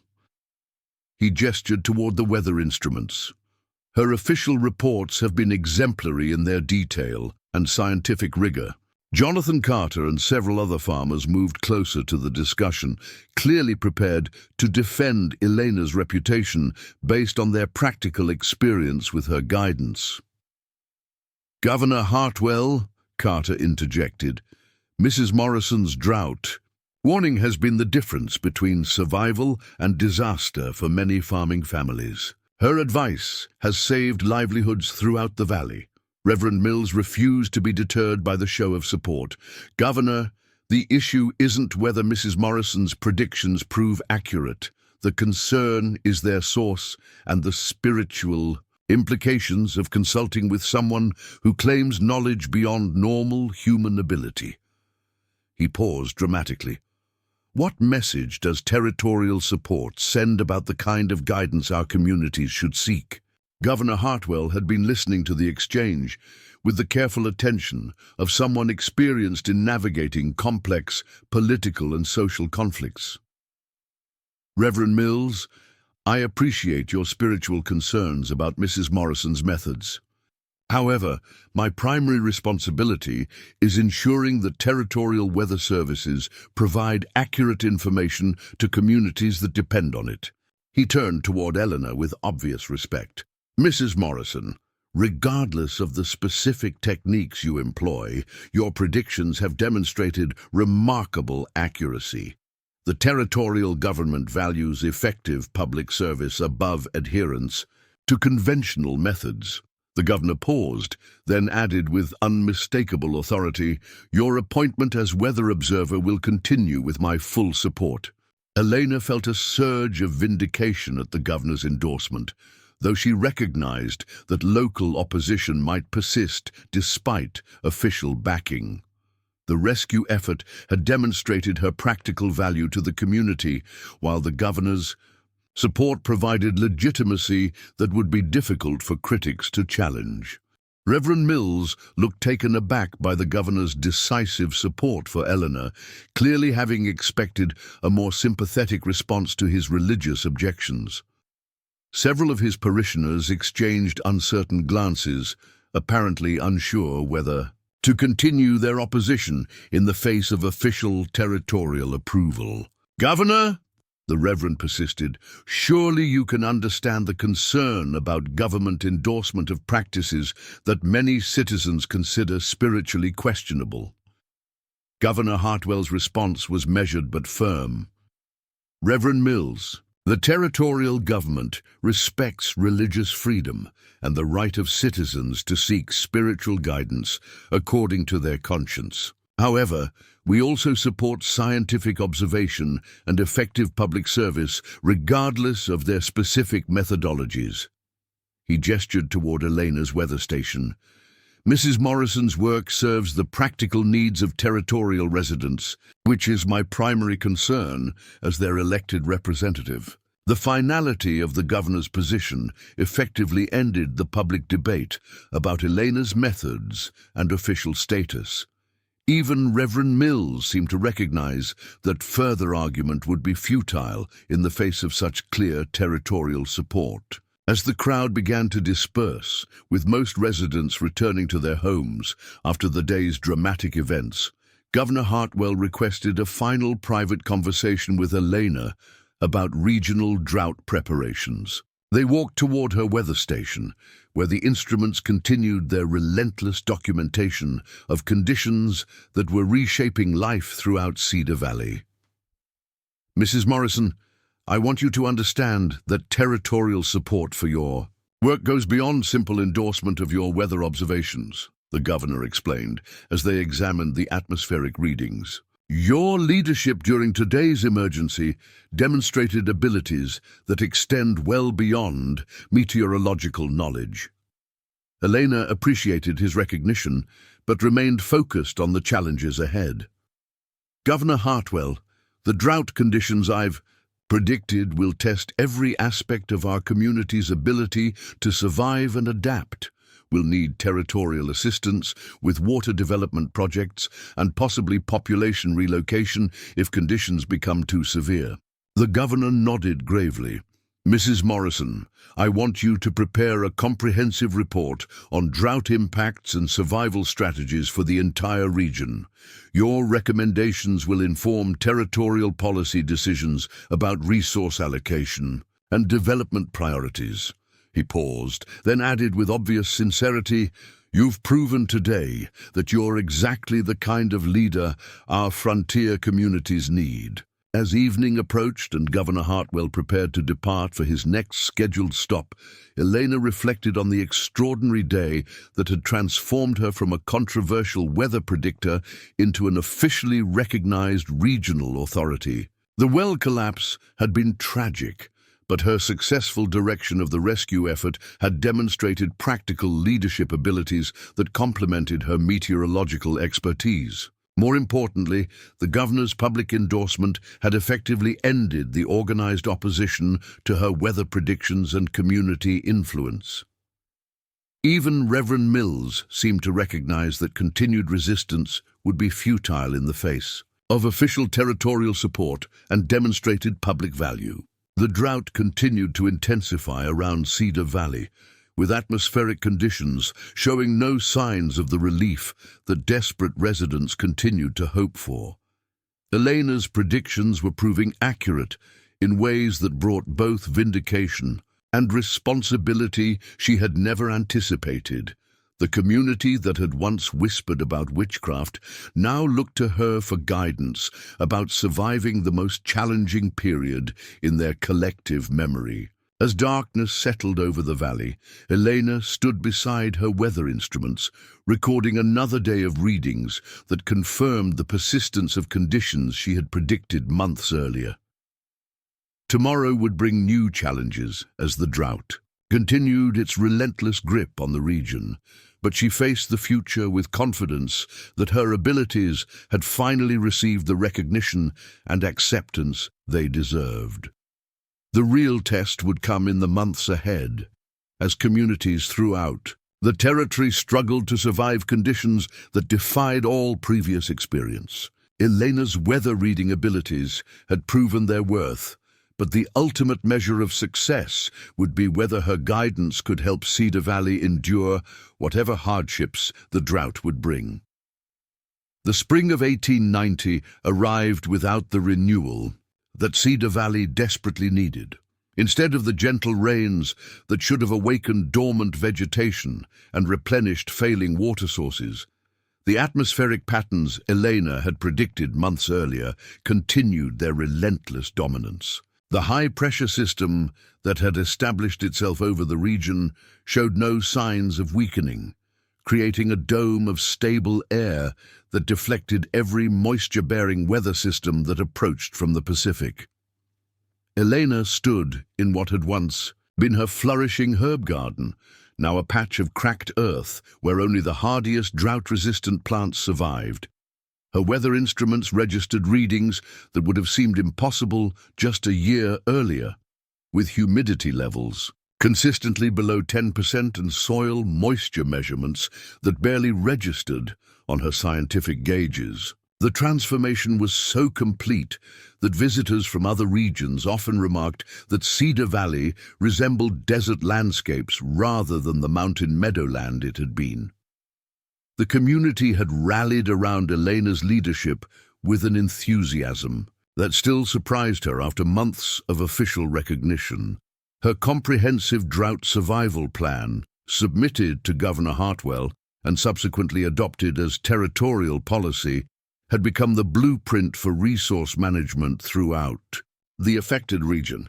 Water rationing systems, agricultural adaptation programs, and coordinated conservation efforts had prevented the complete collapse that might have occurred without her guidance. Dr. Webb arrived at Elena's homestead on a particularly harsh April morning, his expression showing the mixture of exhaustion and determination that had become characteristic of community leaders during the extended crisis. "Elena, we've received word from the territorial capital about additional support measures. The governor has approved funding for the Deep Well project and emergency water transport from unaffected regions." Elena invited him inside, where they could discuss the developments over coffee that had become increasingly precious as supply lines struggled with the widespread drought impacts. "Dr. Webb, that's encouraging news, though I suspect the assistance will be needed for longer than anyone currently anticipates." She gestured toward her latest weather observations. "The atmospheric patterns I'm tracking suggest we're still in the early phases of this drought cycle." Their conversation was interrupted by the arrival of a delegation that would have seemed impossible during Elena's early months in Cedar Valley. Mayor Walsh led a group that included Reverend Mills, several town council members, and prominent business owners, all wearing expressions of respectful attention rather than the skepticism or hostility that had once characterized their interactions with her. "Mrs. Morrison," Mayor Walsh began with the formal courtesy that had replaced his earlier condescension, "we've come to request your assessment of a proposal from territorial mining interests. They want to establish operations in the valley, claiming that reduced water levels have exposed mineral deposits that were previously inaccessible." Elena had been expecting such proposals as the drought's effects became more pronounced throughout the territory. Mining companies were notorious for pursuing opportunities regardless of their impact on struggling communities, and their interest in Cedar Valley's exposed geology was predictable, if troubling.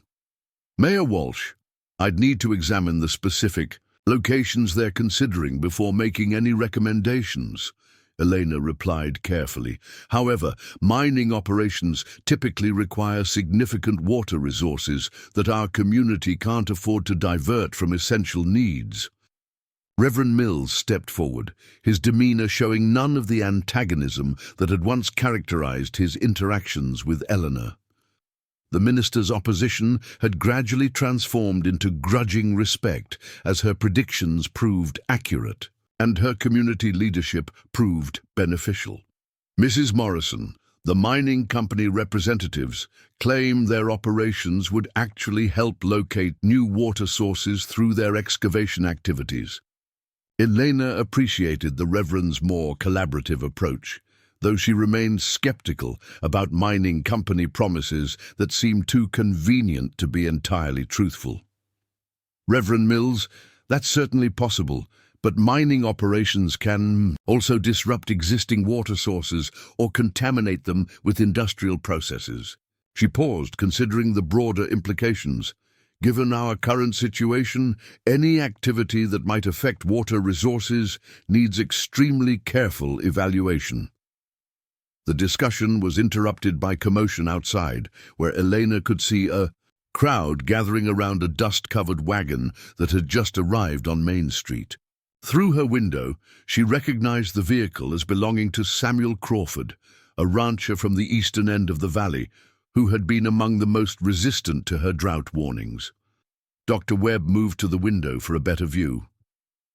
"That's Crawford's wagon, but he looks like he's been traveling hard for days."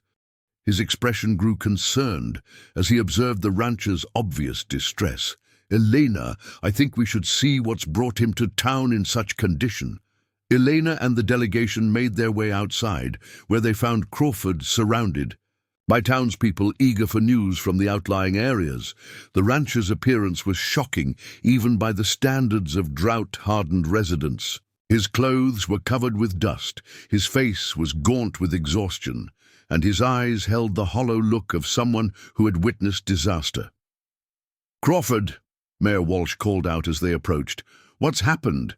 You look like you've ridden through hell itself."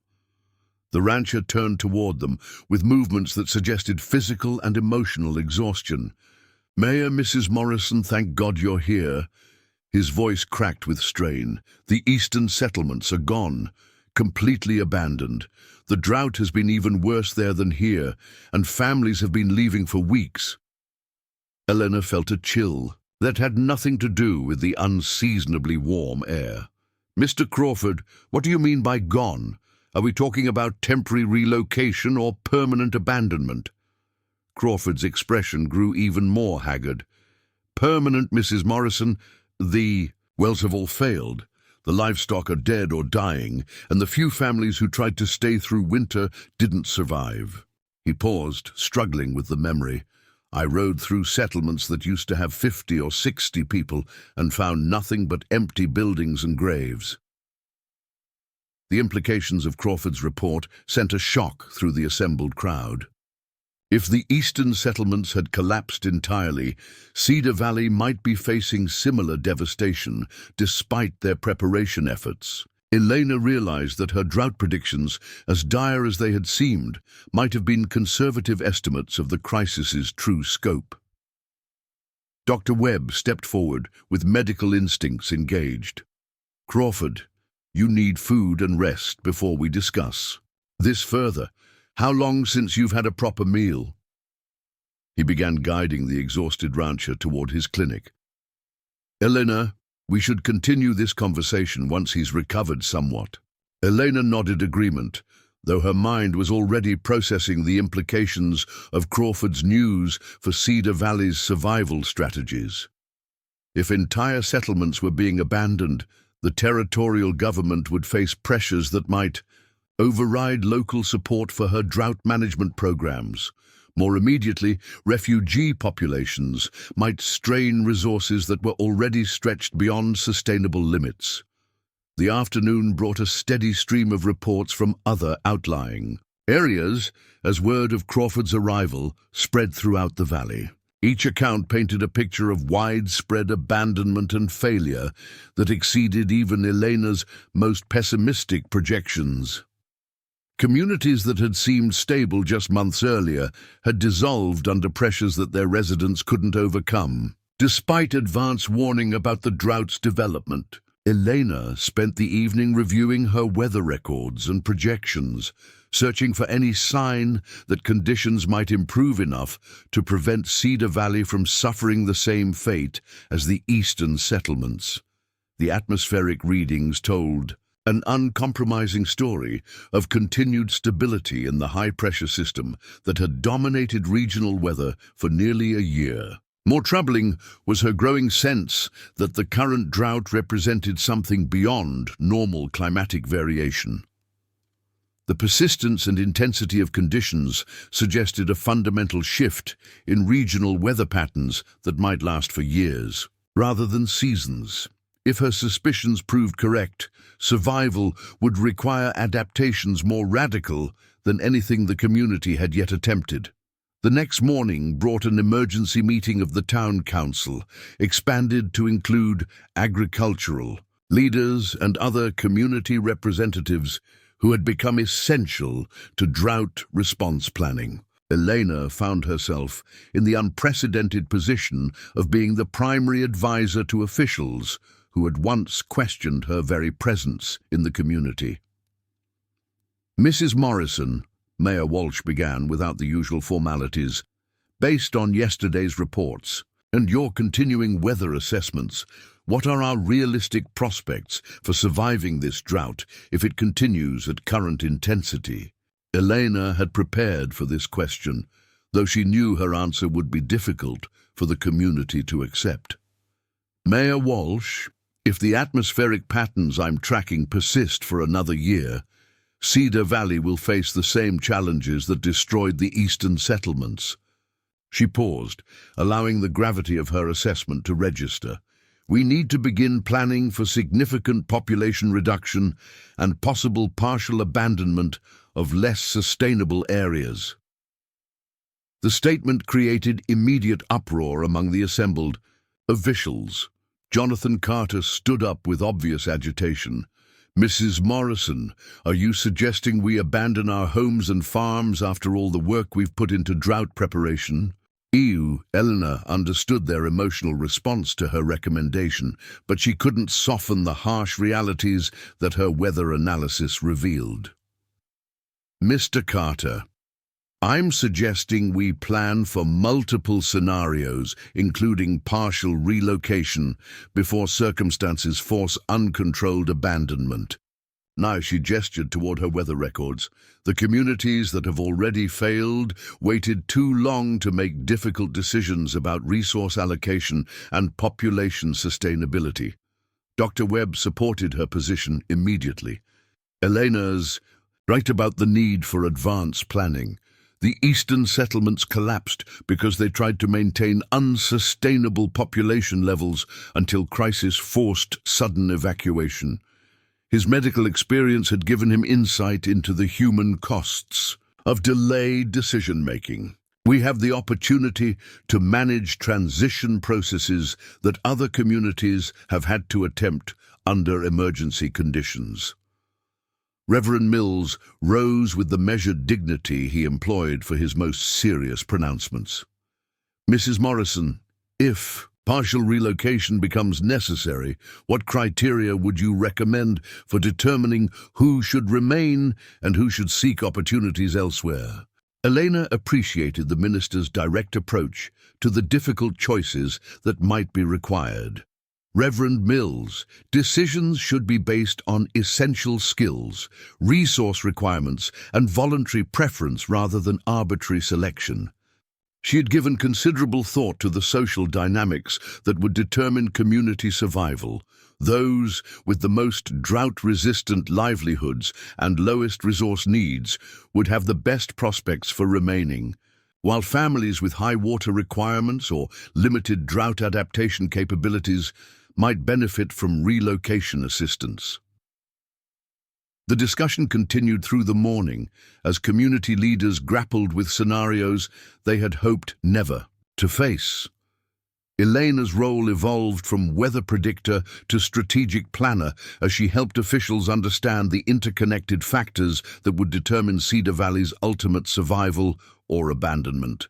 By afternoon, the meeting had produced a framework for managed adaptation that included voluntary relocation assistance, resource concentration strategies, and emergency abandonment procedures if conditions deteriorated beyond sustainable limits. Elena's comprehensive understanding of drought impacts had proved essential for developing realistic response plans. The weeks following the emergency planning session brought a steady stream of families making the difficult decision to leave Cedar Valley, while relocation remained voluntary rather than forced by crisis.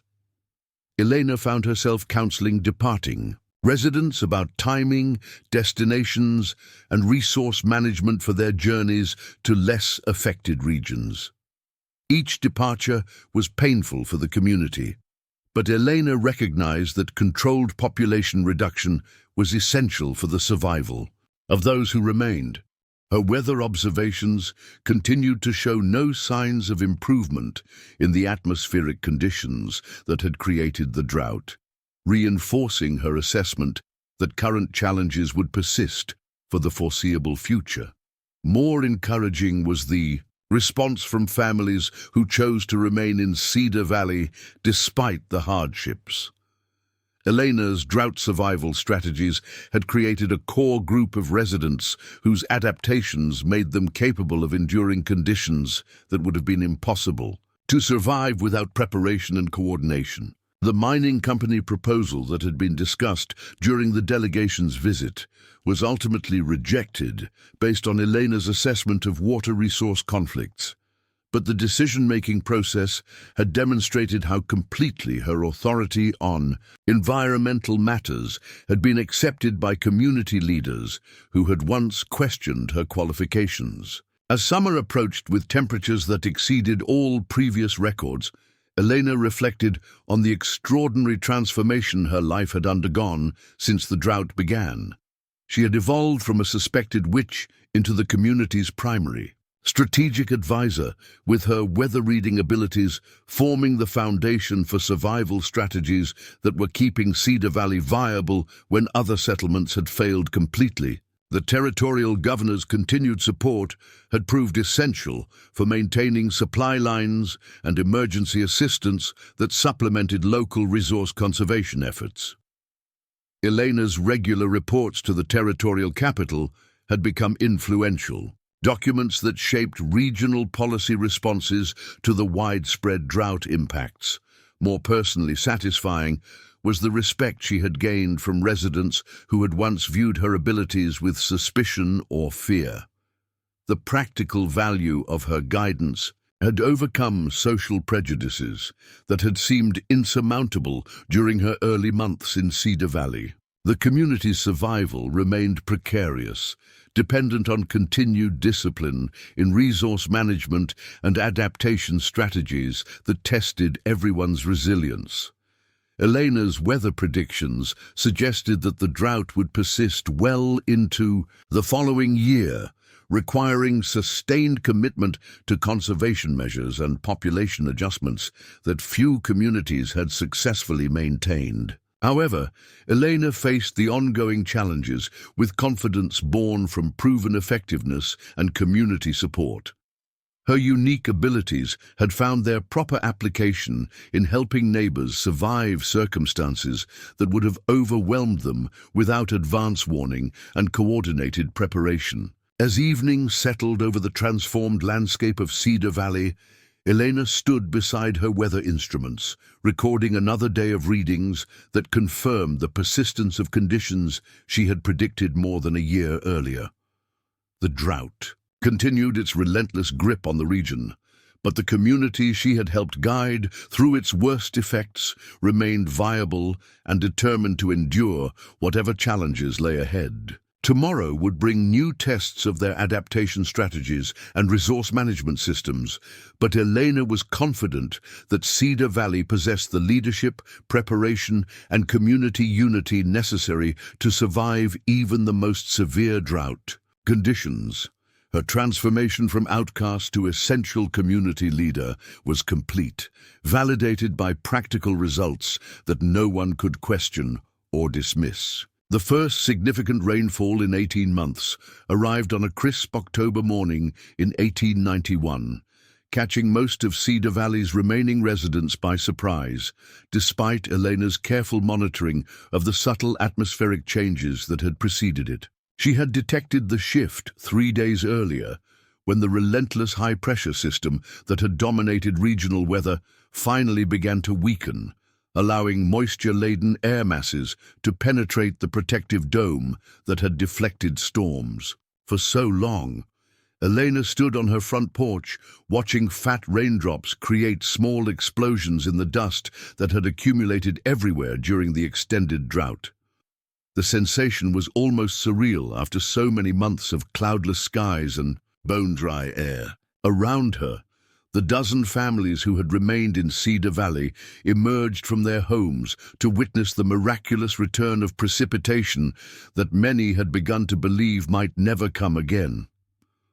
The sound of running feet on her wooden walkway announced the arrival of young Timothy Fletcher, now 16, and serving as the community's primary messenger since so many residents had relocated to more sustainable regions. His face was bright with excitement as he bounded up her porch steps, seemingly oblivious to the rain that was soaking through his clothes. "Mrs. Morrison! Mrs. Morrison!" he called breathlessly, his voice cracking with adolescent enthusiasm. "The creek is running again. Actual water flowing in Prosperity Creek for the first time since last winter." He gestured wildly toward the distant streambed that had been nothing but cracked mud and scattered rocks for months. Mr. Carter says it's the most beautiful sight he's ever seen.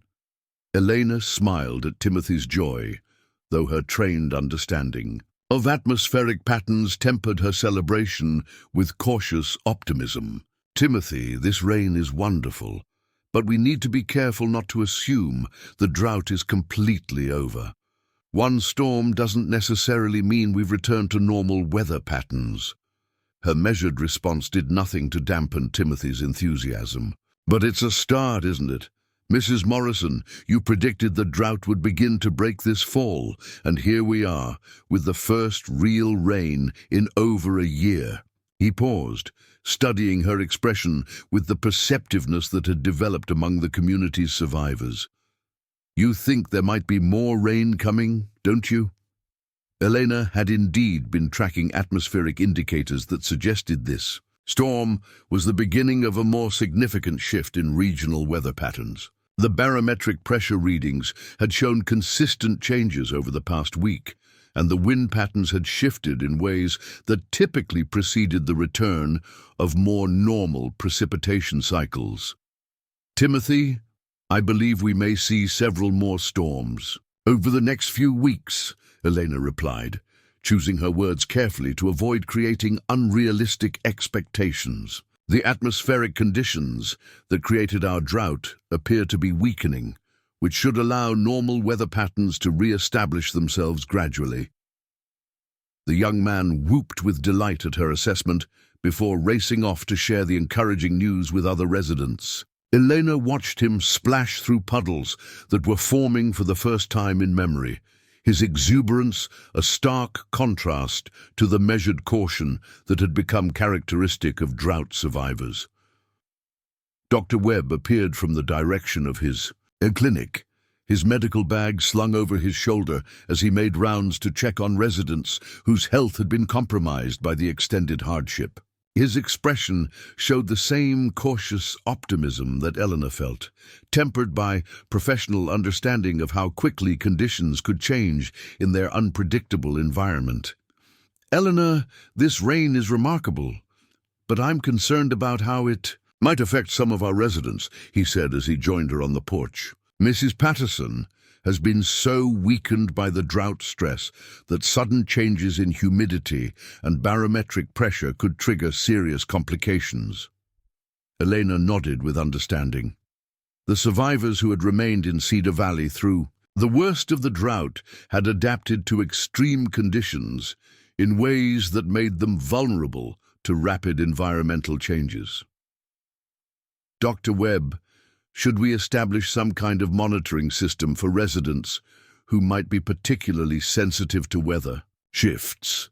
Their discussion was interrupted by the arrival of a familiar figure that Elena hadn't expected to see again. Samuel Crawford rode up her lane on a sturdy bay horse, his appearance dramatically improved from the gaunt, desperate man who had brought news of the Eastern Settlement's collapse more than a year earlier. Crawford dismounted with easy grace, his clothing and equipment suggesting that he had prospered despite the regional hardships. Mrs. Morrison, Dr. Webb, he greeted them with respectful courtesy. I hope you don't mind the unannounced visit, but I wanted to speak with you about developments in the abandoned settlements. Elena invited Crawford onto the porch, curious about what had brought him back to Cedar Valley after so many months. Mr. Crawford, you look like you've fared well since leaving the region. Have you been able to establish yourself successfully elsewhere? Crawford settled himself in one of the wooden chairs, his expression showing satisfaction mixed with something approaching remorse. Mrs. Morrison, I've done well in the Sacramento Valley, but I've also learned some hard lessons about the value of the guidance you tried to provide. He paused, seemingly gathering his thoughts. I came back because I wanted to apologize for not listening to your drought warnings earlier and to discuss an opportunity that might benefit the families who stayed. Elena appreciated his acknowledgement, though she was more interested in the opportunity he mentioned. Mr. Crawford, what kind of opportunity are you considering? Crawford's expression grew more animated as he explained his proposal. Mrs. Morrison, The abandoned eastern settlements still have valuable infrastructure that could be restored now that rainfall is returning. Wells, buildings, cleared land, equipment that families left behind when they evacuated. He leaned forward with obvious enthusiasm. With your weather expertise to guide timing and planning, we could re-establish those communities with sustainable populations and proper drought preparation. The proposal intrigued Eleanor, though she recognized the complex challenges that would be involved in such an undertaking. Mr. Crawford, that's an ambitious idea, but it would require careful assessment of long-term weather patterns and resource sustainability. The drought may be ending, but we need to plan for the possibility of future dry periods. Dr. Webb expressed immediate interest in the medical aspects of resettlement planning. Crawford, reoccupying abandoned settlements would require significant health and safety precautions. We'd need to assess water quality, structural integrity, and sanitation systems that have been neglected for over a year. Their conversation was interrupted by the sound of multiple horses approaching at speed. Elena looked up to see a small group of riders led by Governor Hartwell himself, their urgent pace suggesting important news that couldn't wait for formal scheduling. The governor dismounted quickly, his expression showing the controlled excitement of someone bearing significant information. "Mrs. Morrison, gentlemen, I apologize for the unexpected arrival, but I wanted to share some remarkable news immediately." He gestured toward the continuing rainfall.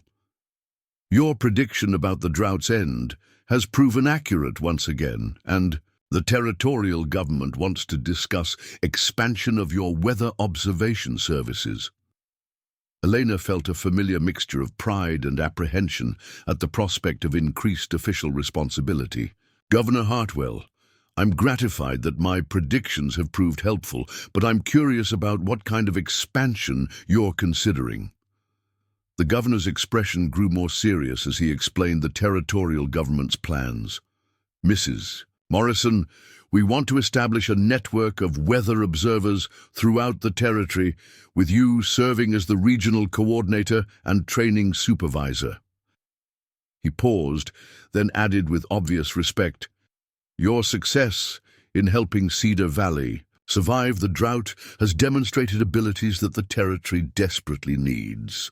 Elena appreciated the recognition, though she wondered whether accepting such expanded responsibilities would require her to leave the community she had worked so hard to preserve. "Governor, would such a position require relocation to the territorial capital, or could I continue to serve from Cedar Valley?" "That's the beauty of the arrangement," Governor Hartwell replied with satisfaction.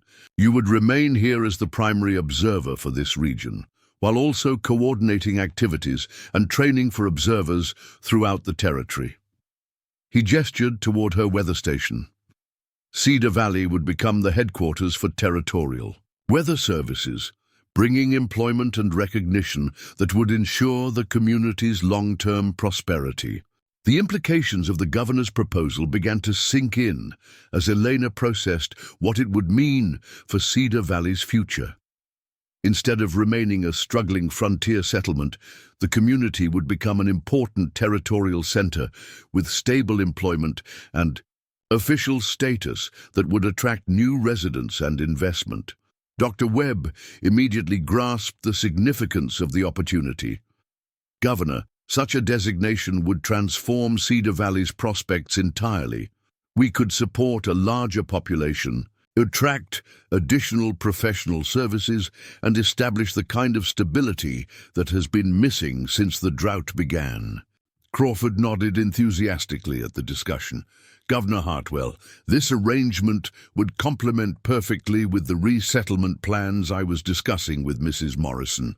A territorial weather center would provide the scientific foundation for sustainable development throughout the region." Elena found herself at the center of planning discussions that would determine not only her own future, but the destiny of the entire valley. The recognition she had gained through her drought predictions and community leadership had created opportunities she never could have imagined during her early months as a suspected witch. As the afternoon progressed, Eleanor's small homestead became an impromptu planning center where territorial officials, community leaders, and potential investors discussed the transformation of Cedar Valley from drought-stricken backwater to regional center of scientific and administrative importance. The rain continued steadily throughout their discussions, creating a backdrop of renewal that seemed to validate the optimistic plans being developed. Elena's weather instruments registered measurements that confirmed the return of more normal atmospheric conditions, though her professional caution prevented her from declaring the drought completely over. Governor Hartwell, I want to emphasize that while current conditions are encouraging, we should plan for the possibility of future drought cycles, Elena cautioned as the planning session reached its conclusion. The weather patterns that created a recent hardship could return, and any development plans should include preparation for such contingencies. The governor nodded approvingly at her continued prudence. Mrs. Morrison, that's exactly the kind of long-term thinking that makes you invaluable for territorial planning.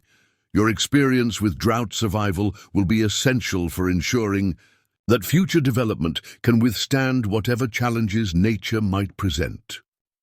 As evening approached and the official visitors prepared to depart, Elena reflected on the extraordinary journey that had brought her from social outcast to territorial coordinator for weather services. The abilities that had once made her suspect in the community's eyes were now recognized as essential qualifications for regional leadership and scientific authority. The following weeks brought a steady succession of autumn storms that confirmed Elena's assessment of changing weather patterns. Each rainfall added to the community's confidence that the drought was truly ending, while also validating Elena's reputation for accurate long-term forecasting. More importantly, the Territorial Weather Service expansion moved forward with remarkable speed. Elena found herself training observers from throughout the region, sharing techniques that combined traditional weather reading with modern scientific instruments. Her methods, once dismissed as supernatural, were now being documented and taught as advanced meteorological skills. The Christmas season of 1891 brought celebrations to Cedar Valley that would have seemed impossible during the darkest months of the drought. The community had not only survived the extended crisis, but emerged stronger and more unified than ever before.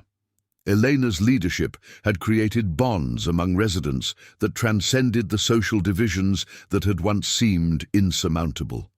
On New Year's Eve, as 1892 approached, with promise of continued recovery and growth, Elena stood once again beside her weather instruments, recording observations that documented the complete transformation of regional atmospheric conditions. The drought that had tested every aspect of her abilities and character was truly over, replaced by weather patterns that promised years of normal precipitation and agricultural prosperity. The woman who had once been called witch for predicting weather changes had become the most respected scientific authority in the territory, her abilities finally receiving the recognition and appreciation they had always deserved. Cedar Valley's survival and prosperity stood as testament to the value of trusting knowledge that seemed unconventional but proved consistently accurate when conventional wisdom failed. As midnight approached and the community gathered to welcome the new year, Elena reflected on the profound truth that sometimes the greatest gifts come disguised as the most difficult challenges. The drought that had threatened to destroy everything she cared about had ultimately provided the opportunity for her abilities to find their proper recognition and her life to achieve its true purpose. The future stretched ahead with possibilities that seemed limitless, grounded in the solid foundation of proved competence and community respect that no amount of prejudice or superstition could ever again undermine. Up next, you've got two more standout stories right on your screen. If this one hit the mark, you won't want to pass these up, just click and check them out.